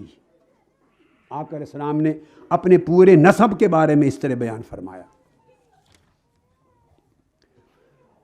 اور جب حضرت عبداللہ اور حضرت آمنہ کے ہاں آقا کی ولادت ہوئی، پھر اس نقطے پر پہنچے امام حاکم، امام بہقی اور دیگر ائمہ نے روایت کیا ہے، حتیٰ کہ امام احمد بن حنبل نے بھی روایت کیا اور حافظ ابن کثیر جیسے ائمہ نے استدلالاً اس کو بیان کیا۔ آقا علیہ السلام نے فرمایا سن لو کہ جب سے اللہ نے آدم علیہ السلام سے لے کر عالم انسانیت کی تخلیق کی، مجھے خیر سے لے کر خیر میں منتقل کرتا چلا آیا۔ فَأُخْرِجْتُ مِن بَيْنِ أَبَوَيْنِ، حتیٰ کہ میں عبداللہ اور آمنہ کے گھر میں آیا، اخیار سے اخیار تک منتقل ہوا۔ فَلَمْ يُصِبْنِي شَيْءٌ مِّنْ أَهْلِ الْجَاهِلِيَّةِ، ہزارہا سال گزرے مگر دور جاہلیت کی کوئی خرابی میرے پورے نسب میں کسی فرد کو چھو نہ سکی۔ کتنا اہتمام تھا یہ اہتمام، ہزارہا سال تک ہر مرد اور ہر عورت، ہر صلب اور ہر بطن کو پاک رکھنا، چن چن کر ارد گرد شرک کا ماحول ہو، گناہ کا ماحول ہو، پلیدی کا ماحول ہو، گمراہی اور ضلالت ہو، ضلالت اور شرک کے بڑے ماحول میں ہزاروں سال کی تاریخ میں حضور کے نسب کے ہر فرد کو طاہر و مطہر رکھنا، یہ اہتمام الوہی نہیں تھا تو اور کیا تھا؟ اور یہ روحی اہتمام میلاد مصطفیٰ کے تقدس کے لیے نہیں تھا تو اور کس لیے تھا؟ حتیٰ کہ آپ نے فرمایا فخرجت من نکاح، خدا کی قسم میرے پورے نسب میں جس گھر سے بھی میرا نور گزرا اس جوڑے کا نکاح ہوا تھا۔ اس دور میں نکاح کا رواج تھا یا نہیں تھا، مگر میرے آباء و اجداد اور امہات کا کوئی جوڑا بغیر نکاح کے نہیں ملا۔ ولم اخرج من صفاح، اور بغیر نکاح کے میرا نور آگے نہیں چلا۔ من لدن آدم حتی انتہیت الی ابی و امی، حضرت آدم سے لے کر عبداللہ اور آمنہ تک اسی طرح طاہر و مطہر رہا۔ یا آقا علیہ السلام نے اپنے میلاد کی تاریخ بیان کی، مختلف الفاظ کے ساتھ اسی مضمون کو حضرت علی نے بھی روایت کیا۔ سنتے آئیے ذرا، یہ بیان حضرت انس ابن مالک کی روایت کا تھا، حضرت علی نے روایت کیا۔ امام طبرانی اور ابن ابی شیبہ امام مسلم کے شیخ ہیں، ان کے ہاں عبداللہ ابن عباس نے بھی روایت کیا، بس امام بزار نے لیا اور کہا رجال ثقات، اور امام طبرانی نے لیا، اور اسی طرح ابن عباس کے علاوہ حضرت معاذ ابن جبل نے بھی یہ مضمون روایت کیا آقا علیہ السلام سے۔ حضرت ابو ہریرہ نے بھی آقا علیہ السلام سے یہ روایت کیا، اور ابن عباس سے عطا بن ابی رباح نے بھی اس مضمون کو روایت کیا، اور اسی مضمون کو ام المؤمنین حضرت عائشہ صدیقہ نے بھی روایت کی رضی اللہ تعالی عنہا۔ اب اندازہ کیجئے کتنے صحابہ کرام حضور کے میلاد اور نسب پاک کی طہارت کے تسلسل کو بیان کر رہے ہیں، اور کتنے ائمہ اس کو بیان کر رہے ہیں، اور بہت سے دیگر صحابہ نے بھی۔ تو یہ حضور کی ولادت کا اہتمام تھا، جیسے ولادت مصطفیٰ کا اہتمام کیا اللہ پاک نے، اس طرح حضور کی نبوت کا مختصراً سن لیں کہ ابھی آدم علیہ السلام کی تخلیق نہ ہوئی تھی کہ حضور کی نبوت کا فیض جاری کر دیا گیا تھا۔ اس مغالطہ کو نکال لیں کہ 40 برس عمر مبارک ہوئی تو غار حرا میں حضور کو نبوت ملی، نہیں، یہ غلط ہے، یہ غلط ہے۔ 40 برس کی عمر مبارک پر حضور کی بعثت ہوئی، اس کو کہتے ہیں یعنی اعلان نبوت فرمایا۔ بعثت عطائے نبوت نہیں ہوتی، اعلان نبوت ہوتا ہے، نزول وحی ہوتا ہے۔ نبوت تو تخلیق آدم سے بھی پہلے نہ صرف آقا علیہ السلام کو عطا ہو گئی تھی، بلکہ اس کا فیض بولیے جاری ہو گیا تھا۔ حدیث صحیح ہے، بلکہ حسن صحیح ہے، الگ الگ طرق سے۔ امام ترمذی روایت کرتے ہیں ابو ہریرہ رضی اللہ تعالیٰ عنہ سے، صحابہ نے پوچھا متى وجبت لک النبوہ قال وآدم بین الروح والجسد، یا رسول اللہ آپ کے لیے نبوت کب سے واجب ہو گئی؟ فرمایا آدم علیہ السلام ابھی پیدا نہیں ہوئے تھے۔ حضرت میسرۃ الفجر روایت کرتے ہیں، امام حاکم طبرانی روایت کرتے ہیں، حدیث صحیح ہے اسناداً، اور امام بخاری نے بھی روایت کیا تاریخ الکبیر میں۔ وہ پوچھتے ہیں قلت متى كنت نبیا، بعض احباب اس کا معنی غلط سمجھتے ہیں، غلط فہمی ہوتی، وہ لیتے ہیں کہ اس کا مطلب ہے میں اللہ کے علم میں نبی تھا۔ بھئی اللہ کے علم میں حضور کا اس وقت نبی ہونا یہ کون سی فضیلت کی بات ہے؟ اللہ کے علم میں تو ہر ایک کا نبی ہونا تھا۔ آپ اور ہم جو لندن میں بیٹھے ہیں، ہمارا پیدا ہونا بھی اللہ کے علم میں تھا۔ مینار پاکستان پر بیٹھے ہوئے ہر شخص نے تشریف لانا ہے، اس کا بھی علم تھا اللہ کو۔ ہر نبی کی نبوت اللہ کے علم میں تھی۔ علم الہی میں ہونا فضیلت نہیں کہ اللہ کے علم میں آپ کب سے نبی ہیں، معاذ اللہ، اس طرح کا تو سوال ہی کفر بن جاتا ہے۔ اس کا مطلب ہے کوئی وقت ایسا بھی تھا جب اللہ کے علم میں نہیں تھا حضور کا نبی ہونا؟ کب سے اللہ کے علم میں آپ نبی ہونا آئے؟ اس کا مطلب ہے کوئی ٹائم ایسا بھی تھا جب اللہ کو معلوم نہیں تھا؟ استغفر اللہ العظیم، نبوت دینی کس نے تھی؟ علم کا تو سوال کرنا ہی جہالت ہے۔ سوال یہ ہے، وہ فرماتے متى كنت نبیا، اب کب سے نبی تھے؟ آقا نے فرمایا جب آدم روح اور جسم کے درمیان تھے۔ یہ حدیث ابن عباس نے بھی روایت کی، امام احمد بن حنبل نے اس کو روایت کیا، طبرانی نے، اسنادہ صحیح ورجالہ کلہم ثقات رجال الصحیح، اس کے سارے سند کے رجال صحیح ہیں۔ ایک صحابی روایت کی آقا علیہ السلام سے کہ متى اخذ میثاقک، آپ سے نبوت کا حلف کب لیا گیا؟ ایک روایت میں متى جعلت نبیا، آپ نبی کب بنائے گئے؟ آپ کو نبوت کب عطا کی گئی، کب نبی بنائے گئے؟ امام احمد بن حنبل نے یہ الفاظ روایت کیے، اور رجال الصحیح ہیں۔ حضرت عمر فاروق رضی اللہ تعالیٰ عنہ بھی روایت کرتے ہیں یہی مضمون، سیدنا فاروق اعظم، اس میں فاروق اعظم رضی اللہ تعالیٰ عنہ فرماتے متى جعلت نبیا، یا رسول اللہ آپ کب نبی بنائے گئے تھے؟ کس کو یہ سوال کرنے کی ضرورت کیوں پیش آئی؟ سب کو معلوم نہیں تھا کہ جب عمر مبارک 40 برس تھی تو غار حرا میں وحی اتری اور بعثت ہوئی؟ کیا اس کا علم نہیں تھا؟ جب سب کو علم تھا پھر ہر صحابی یہ سوال کیوں کر رہا ہے؟ معلوم نہیں کہ 40 سال کی عمر میں غار حرا میں بعثت ہوئی؟ اگر بعثت کو نبوت کا عطا ہونا سمجھتے کہ اب سے نبی ہوئے تو پوچھتے کیوں؟ انہیں معلوم تھا کہ یہ تو اعلان ہوا نبوت کا، یہ تو نبوت کو ظاہر کرنے کا امر ہوا، یہ تو قرآن کی وحی کا نزول شروع ہوا۔ اور یہ نبوت عطا نہیں ہوئی، ہر صحابی جانتا تھا کہ نبی پہلے سے ہے، نبوت پہلے سے ہے، اس لیے پوچھتے تھے آقا کب سے نبی تھے؟ یہ تو ظاہر ہوا، ظاہر اب کیا گیا غار ہرا کی وحی سے، مگر نبی تھے کب سے؟ تو فاروق اعظم پوچھتے ہیں متا جعلت نبیا، آقا اصل بات بتائیں کہ آپ نبی بنائے کب گئے تھے؟ تو آقا علیہ السلام نے فرمایا اس وقت بھی نبی تھا جب آدم علیہ السلام ابھی پانی اور مٹی میں تھے۔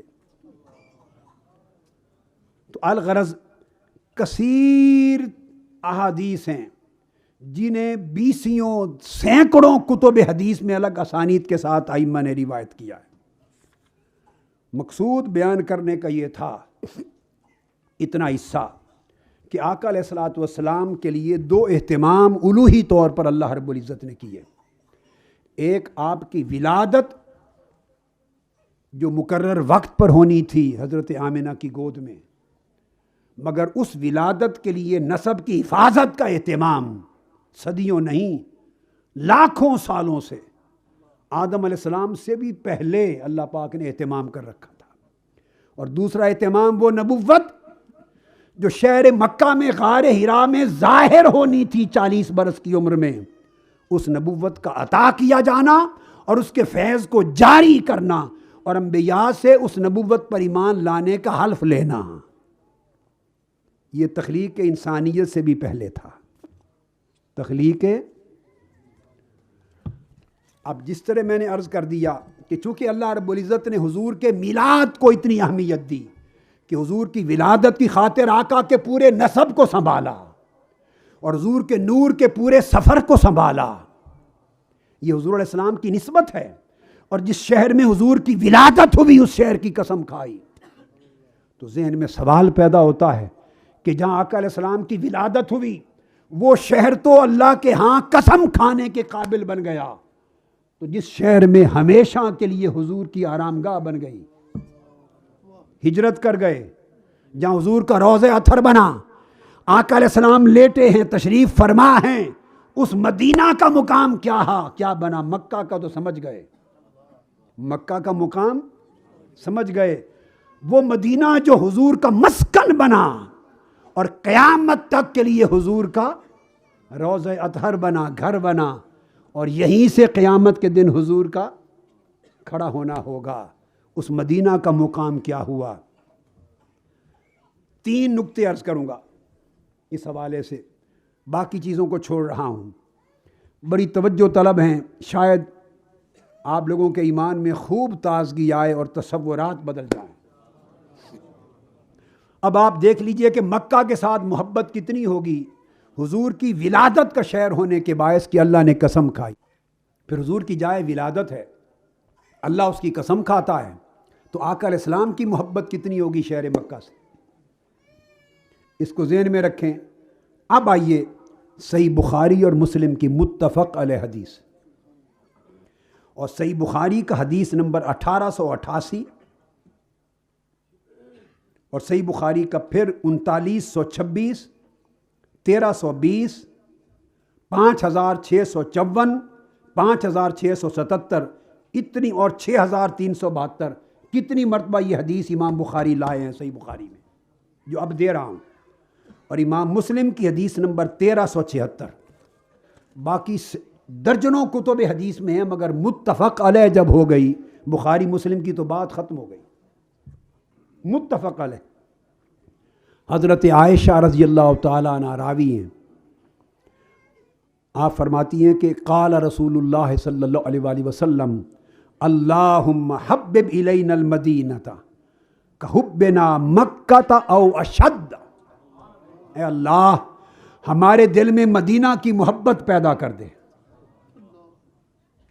اے اہل اسلام اور اہل ایمان، آقا علیہ السلام جس شہر کی محبت طلب کریں اور جس کی محبت کی دعا کریں اور جس کی محبت کا ایک درجہ مقرر کریں، وہ ہمارے لیے دین ہوا یا نہ ہوا؟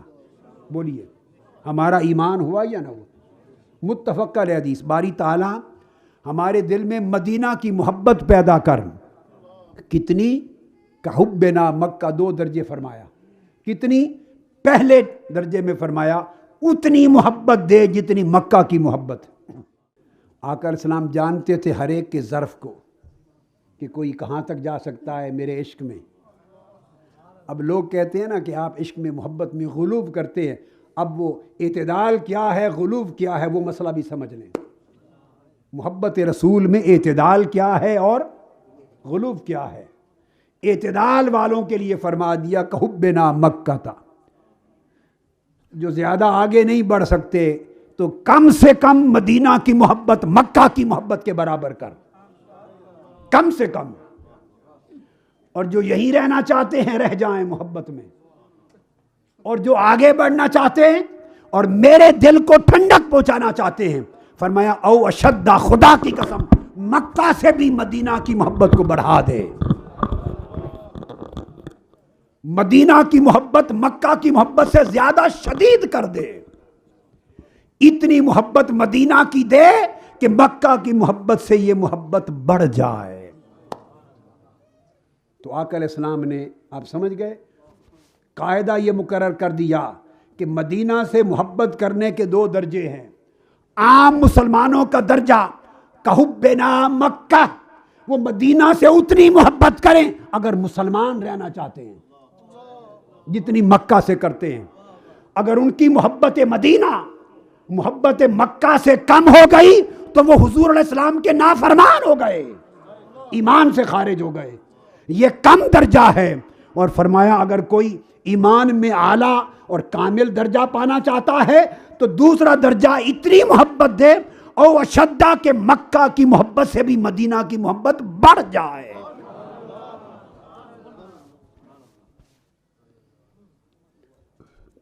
یہ بخاری مسلم کی میں نے متفق علیہ حدیث بیان کی. اب اس کے بعد دوسری حدیث دینا چاہتا ہوں، دوسرا مضمون، اس کو ذہن میں رکھ لیں، متفق علیہ دے رہا ہوں. دوسرا نقطہ بھی بیان کر رہا ہوں، وہ بھی حدیث متفق علیہ، بخاری مسلم دونوں کی متفق علیہ، تاکہ دنیا میں کوئی شخص اپنی کم علمی کے باعث ایسے رطب و یابس نہ مار سکے، غلط ملت بات نہ کر سکے. آقا علیہ السلام نے دعا کی. متفق علیہ حدیث، انس بن مالک رضی اللہ تعالیٰ عنہ راوی ہیں. امام بخاری نے صحیح بخاری میں یہ حدیث 1885 نمبر پہ روایت کی، اور امام مسلم نے صحیح مسلم میں 1369 نمبر پہ روایت کی. متفق علیہ. انس بن مالک فرماتے ہیں کہ باری تعالیٰ دعا کی اللہم اجعل بالمدینۃ ضعفی ما بمکہ من البرکہ. آقا علیہ السلام نے ہاتھ اٹھا دیے اور ہاتھ اٹھا کے دعا کی باری تعالیٰ میرے مدینہ کو اتنی برکت دے جتنی برکت تو نے مکہ میں رکھی ہے اس سے 2 گنا برکت مدینہ میں کر دے. یہ زبان مصطفیٰ ہے، یہ دعا مصطفیٰ ہے. یہ بات کہہ دینا کہ محبت میں غلو کرتے ہو بڑا آسان ہے. ارے بخاری کو پڑھو، مسلم کو پڑھو، ترمذی پڑھو، ابو داؤد پڑھو، احادیث مصطفیٰ پڑھو، متفق علیہ فرامین نبوی پڑھو. میں کوئی کمزور کتابوں کی باتیں نہیں کر رہا ہوں. پھر بات کرو غلو کی، کہیں ایسا نہ ہو غلو کہہ کر خود ایمان سے نہ خارج ہو جاؤ. مصطفیٰ خود غلو کر رہے ہیں معاذ اللہ. یہ دعا کس کی ہے؟ کون دعا کر رہا ہے؟ تاجدار کائنات نے دعا کی، امام بخاری نے روایت کیا، امام مسلم نے، احمد بن حنبل نے، امام ابن ابی خیثمہ میں، امام ابو یعلا نے، امام ابو وانا نے، کل ائمہ اور متفق علیہ حدیث. آقا نے ہاتھ اٹھا لی، اللہم اجعل بالمدینۃ ضعفی ما بمکہ من البرکہ. مکہ کو جو تو نے برکت دی ہے مولا اس سے 2 گنا برکت میرے مدینہ کو دے. اللہ تعالیٰ نے تو نہیں فرمایا کہ میرے محبوب کیا کہہ رہے ہو، مکہ سے کے برابر مانگو، مکہ سے 2 گنا کر دوں. نہیں، جو مصطفیٰ نے مانگ لیا وہی ہو گیا.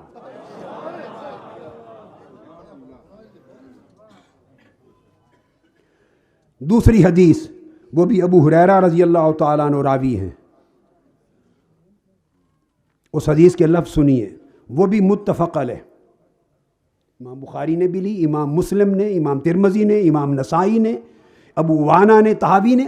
صحیح حدیث. آقا علیہ السلام نے پھر دعا کی عرض کی اللہم ان ابراہیم عبدک و خلیلک و نبیک و انی عبدک و نبیک و رسولک.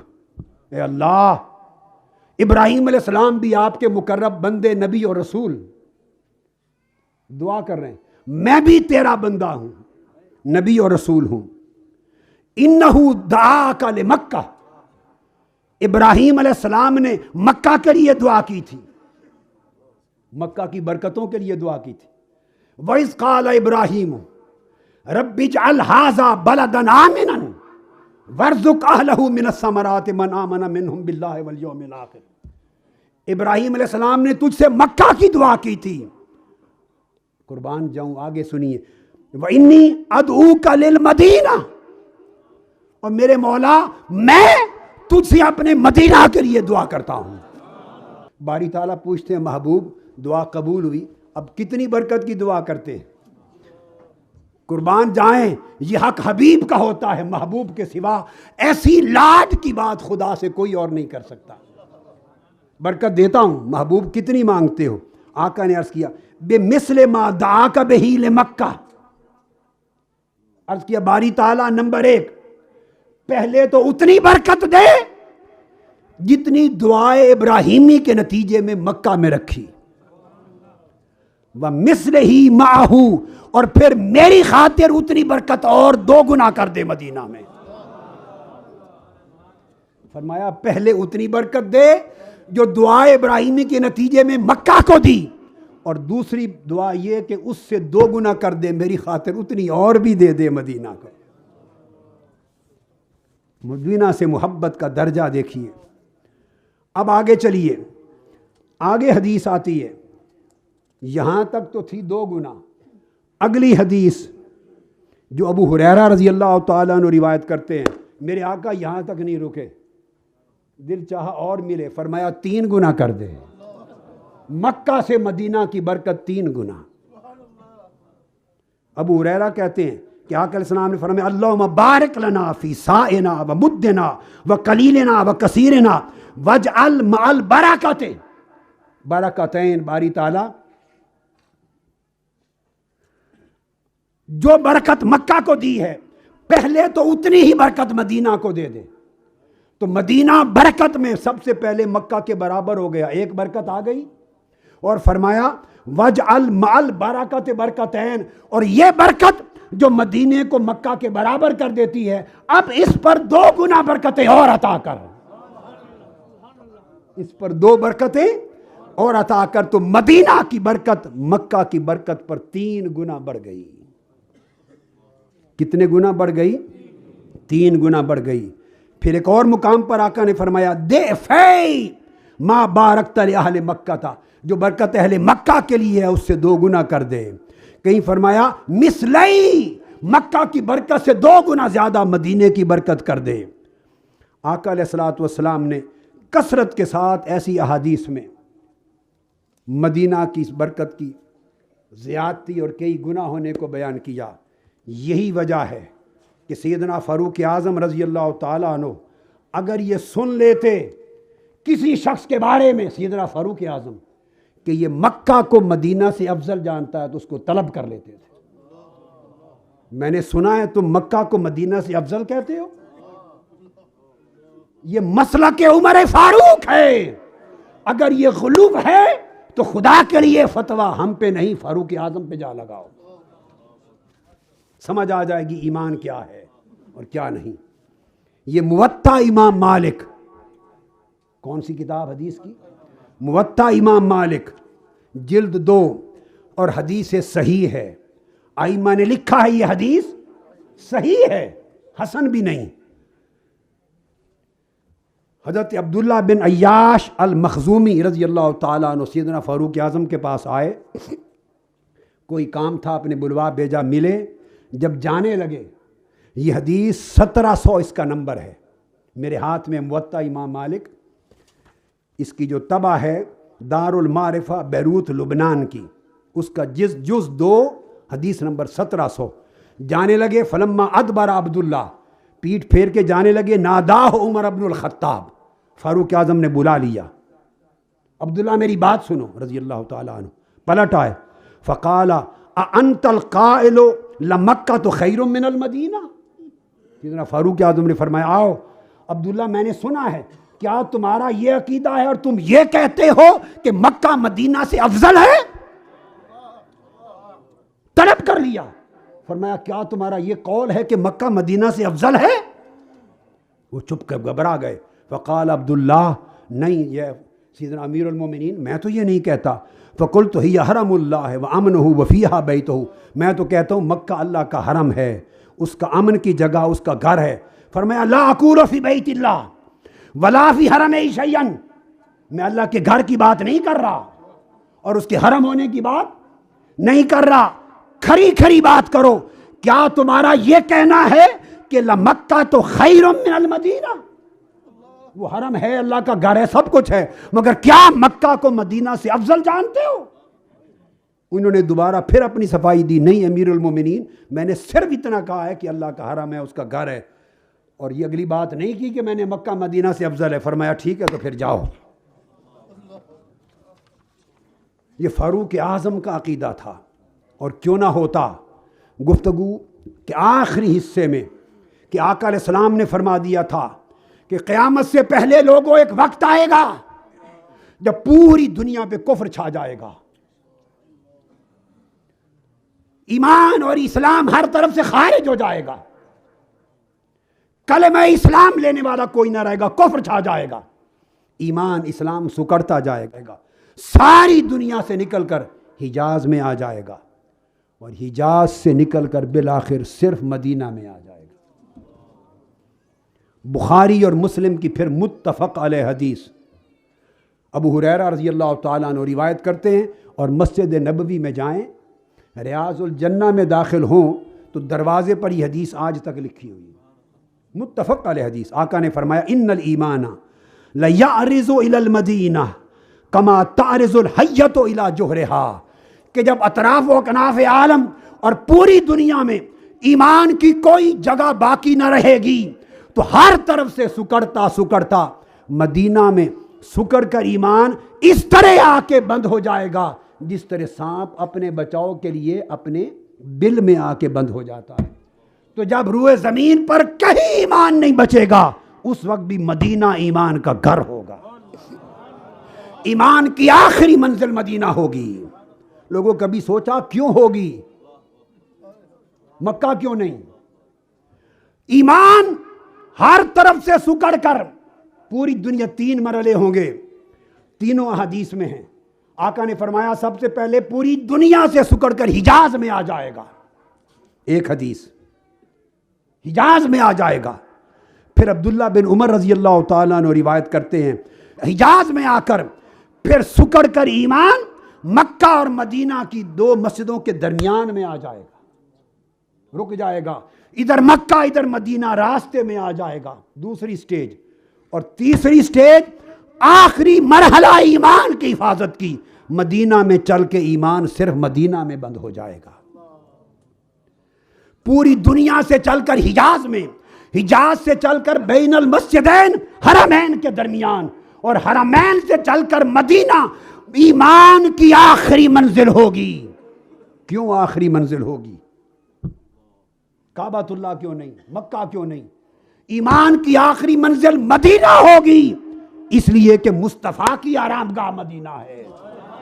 تو پتہ چلا کہ ایمان نسبت مصطفیٰ کا نام ہے, جدھر مصطفیٰ ہو ایمان ادھر جاتا ہے, جدھر مصطفیٰ ہو ایمان کا مستقر وہاں ہے, ایمان کا ملجا و ماوا یہاں ہے, ایمان کی حفاظت اور مسکنت وہاں ہے.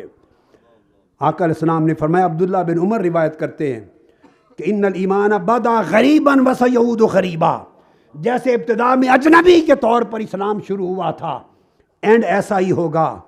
پھر مسجد حرام مکہ اور مسجد نبوی کے درمیان رک جائے گا, اور فرماتے ہیں کہ پھر سکڑتا سکڑتا من کل بلد الی المدینہ, ہر شے سے ایمان نکلتا نکلتا مدینہ میں آ جائے گا. کما تعرض الحیۃ الی جوہرہا, جس طرح سانپ ہر طرف سے ڈرتا ہے کہ لوگ مار دیں گے, اپنے بل میں آ کے حفاظت پکڑتا ہے, اس طرح ایمان ہر طرف سے نکل کر میرے مدینہ میں حفاظت پائے گا.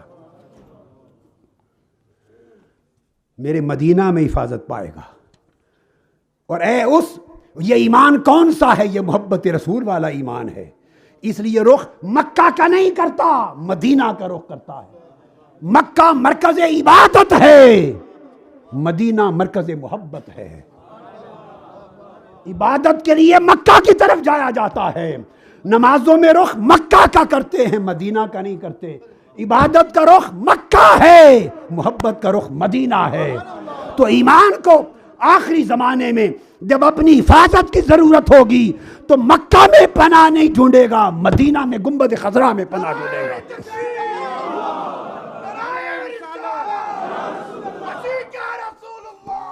اور یہ محبت کا ایمان رکھنے والے، ان کو اس دور میں غربا کہا جائے گا، جب پورے زمانے میں فساد ہوگا، پورے زمانے میں فساد ہوگا، اور جو محبت کا درس دے کر لوگوں میں اصلاح کرنے والے ہوں گے، آقا نے فرمایا ان کو غربا کہوں گا۔ اور فرمایا طوبیٰ للغربا اذا فسد الناس، جب دنیا میں فساد پھیل جائے گا، دہشت گردی کا وقت آ گیا، فساد پھیل گیا، لوگ قتل ہو رہے ہیں، مسجدوں میں بم ہیں، بلاسٹ ہیں، قتل ہو رہے ہیں، مسلمان قتل ہو رہے، غیر مسلم قتل ہو رہے، بے گناہ عورتیں، مرد، بچے قتل ہو رہے ہیں، مسجدیں یا چرچ ان پر بم گرائے جا رہے ہیں، غیر جنگجو نان کمبیٹنٹ گھروں میں بیٹھے ہوئے راتوں رات بمبوں سے مارے جا رہے ہیں۔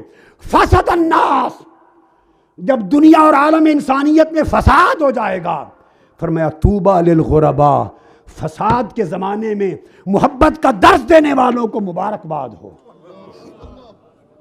یہ حدیث ہے، سعد بن ابی وقاص کی روایت پڑھ رہا ہوں، حضرت سعد بن ابی وقاص کی روایت پڑھ رہا ہوں۔ فرمایا جب ہر طرف فساد ہو جائے گا، فتنہ ہو جائے گا، قتل و غارت گری ہو جائے گی، خون بہایا جائے گا، طوبیٰ للغربا، اس فساد کے زمانے میں محبت اور امن کا درس دینے والے جو غربا ہوں گے، جو محبت والے ایمان کو سینے سے لگائیں گے، فرمایا ان امتیوں کو مبارک ہو، ان امتیوں کو مبارک ہو۔ حضرت عائشہ صدیقہ نے فرمایا رضی اللہ تعالی عنہ، امام ابن ابی حاتم اور دیگر ائمہ روایت کرتے ہیں کہ آقا نے فرمایا جس طرح سیلاب آ جاتا ہے اور جو چیز رستے میں ملتی ہے، درخت، پتے، ٹہنیاں، سب کچھ ساتھ سمیٹتا ہوا سیلاب اپنی منزل کی طرف لے کے چلتا ہے، فرمایا جس طرح سیلاب ہر شے کو سمیٹ کے منزل کی طرف جاتا ہے، اس طرح آخری زمانے میں ایمان، ہر ایمان کی ہر خوبی کو سمیٹ کے میرے مدینہ میں آ جائے گا۔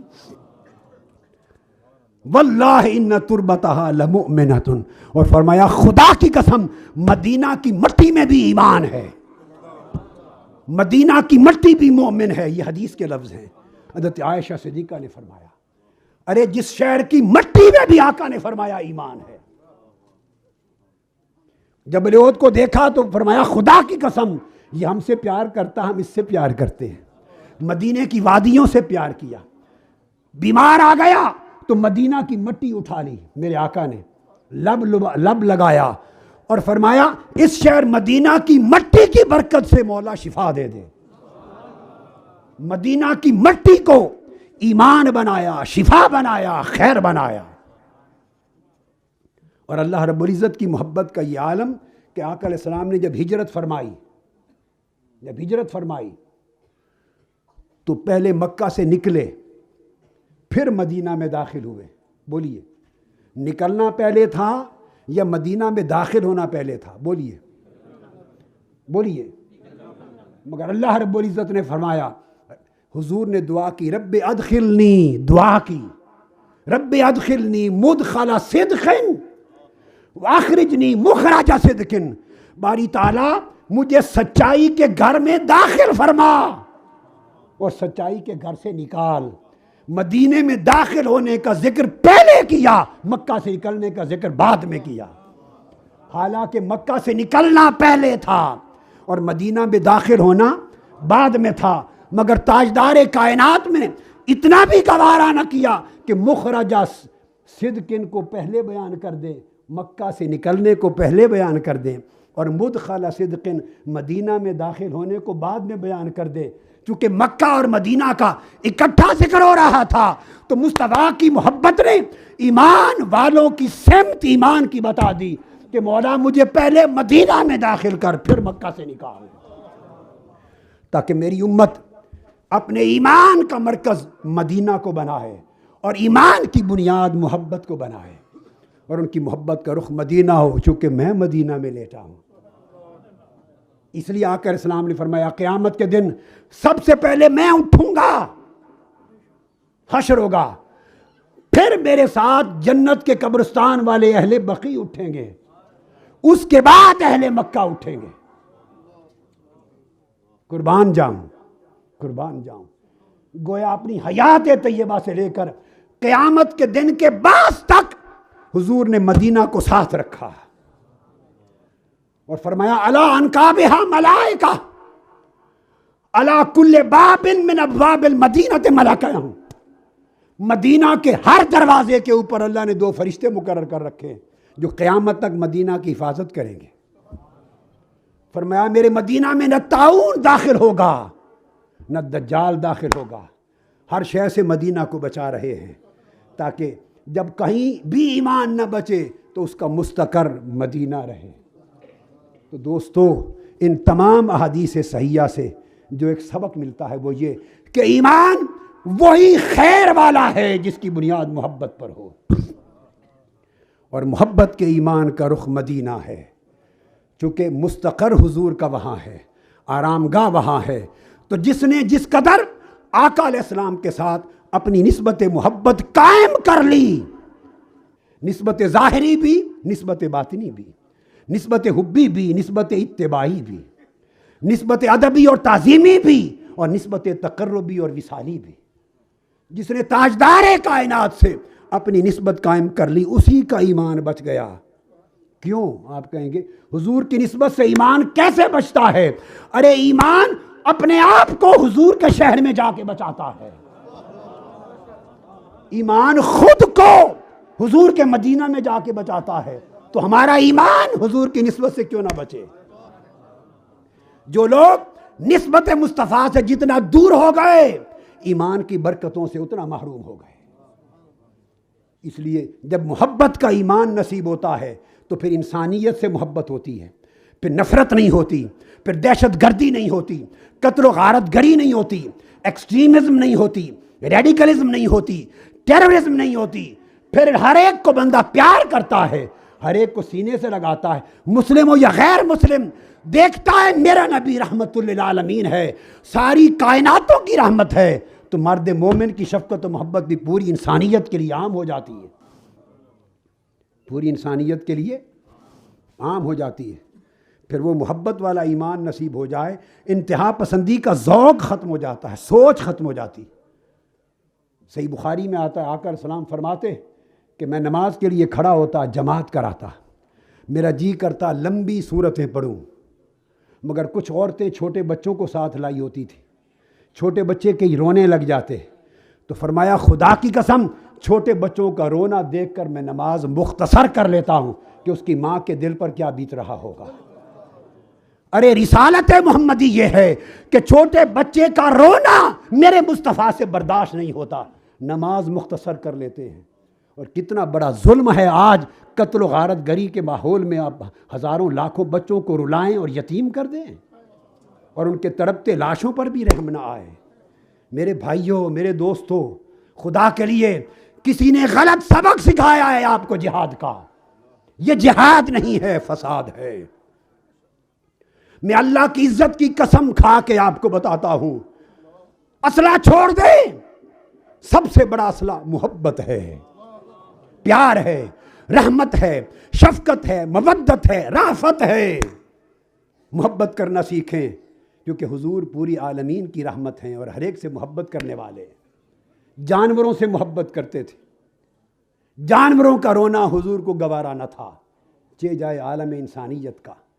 اور آخری بات، وہ واقعہ نہ بھولے جب وہ اہل مکہ جنہوں نے جنگ بدر مسلط کی حضور پر، احد مسلط کیا، غزوہ خندق مسلط کیا، 8 سال تک لڑائی کی، جب میرے آقا فاتح ہو کر مکہ فتح کر کے آئے، کعبہ کی چھت پر کھڑے تھے اور اہل مکہ تھر تھر کانپ رہے تھے کہ ہماری گردنیں اڑا دی جائیں گی. تو آقا نے ان سے پوچھا اب کیا توقع کرتے ہو مجھ سے کہ تم سے کیا سلوک کروں؟ جنہوں نے ننگی تلواروں کے سائے میں حضور سے وطن چھڑایا تھا وہ سر جھکا کے کھڑے تھے. میرے آقا نے فرمایا لا تثریب علیکم اليوم اذهبوا فانتم الطلقاء. اے 8 سال تک مجھے اذیتیں دینے والے، مجھے تڑپانے والے، آج کوئی بدلہ اور انتقام نہیں اور تم پر کوئی گرفت نہیں، جاؤ تمہیں آزاد کیا جاتا ہے. یہ جن کو آزاد کیا،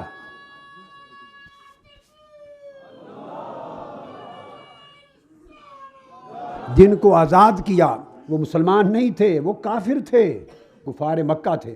انتم الطلقاء، آزاد کر دیا جاتا ہے. اے مسلمانان پاکستان، حضور کا میلاد مناؤ اور میلاد مصطفیٰ میں حضور کے پیغام رحمت کو عام کرو. اپنی زندگیوں میں محبت والا ایمان داخل کرو. شاید اس کی برکت سے اللہ آپ کی سرزمین پر، ہماری سرزمین پر امن بحال کر دے، امت مسلمہ کو امن عطا کر دے، عالم انسانیت کو اس فساد اور قتل و خون ریزی کی آگ سے نکال کر امن عطا کر دے. یہ سب آقا علیہ السلام کی رحمت و محبت کے صدقے ہوگا. یہ پیغام میلاد ہے. اللہ تبارک و تعالی آپ کا اس رات کا جاگنا قبول کرے، اہتمام قبول کرے اور تحریک منہاج القرآن کو سلامت رکھے ابد الآباد تک، جس نے شرق تا غرب محبت مصطفیٰ اور ایمان محبت کا پیغام ہر سمت عام کیا ہے.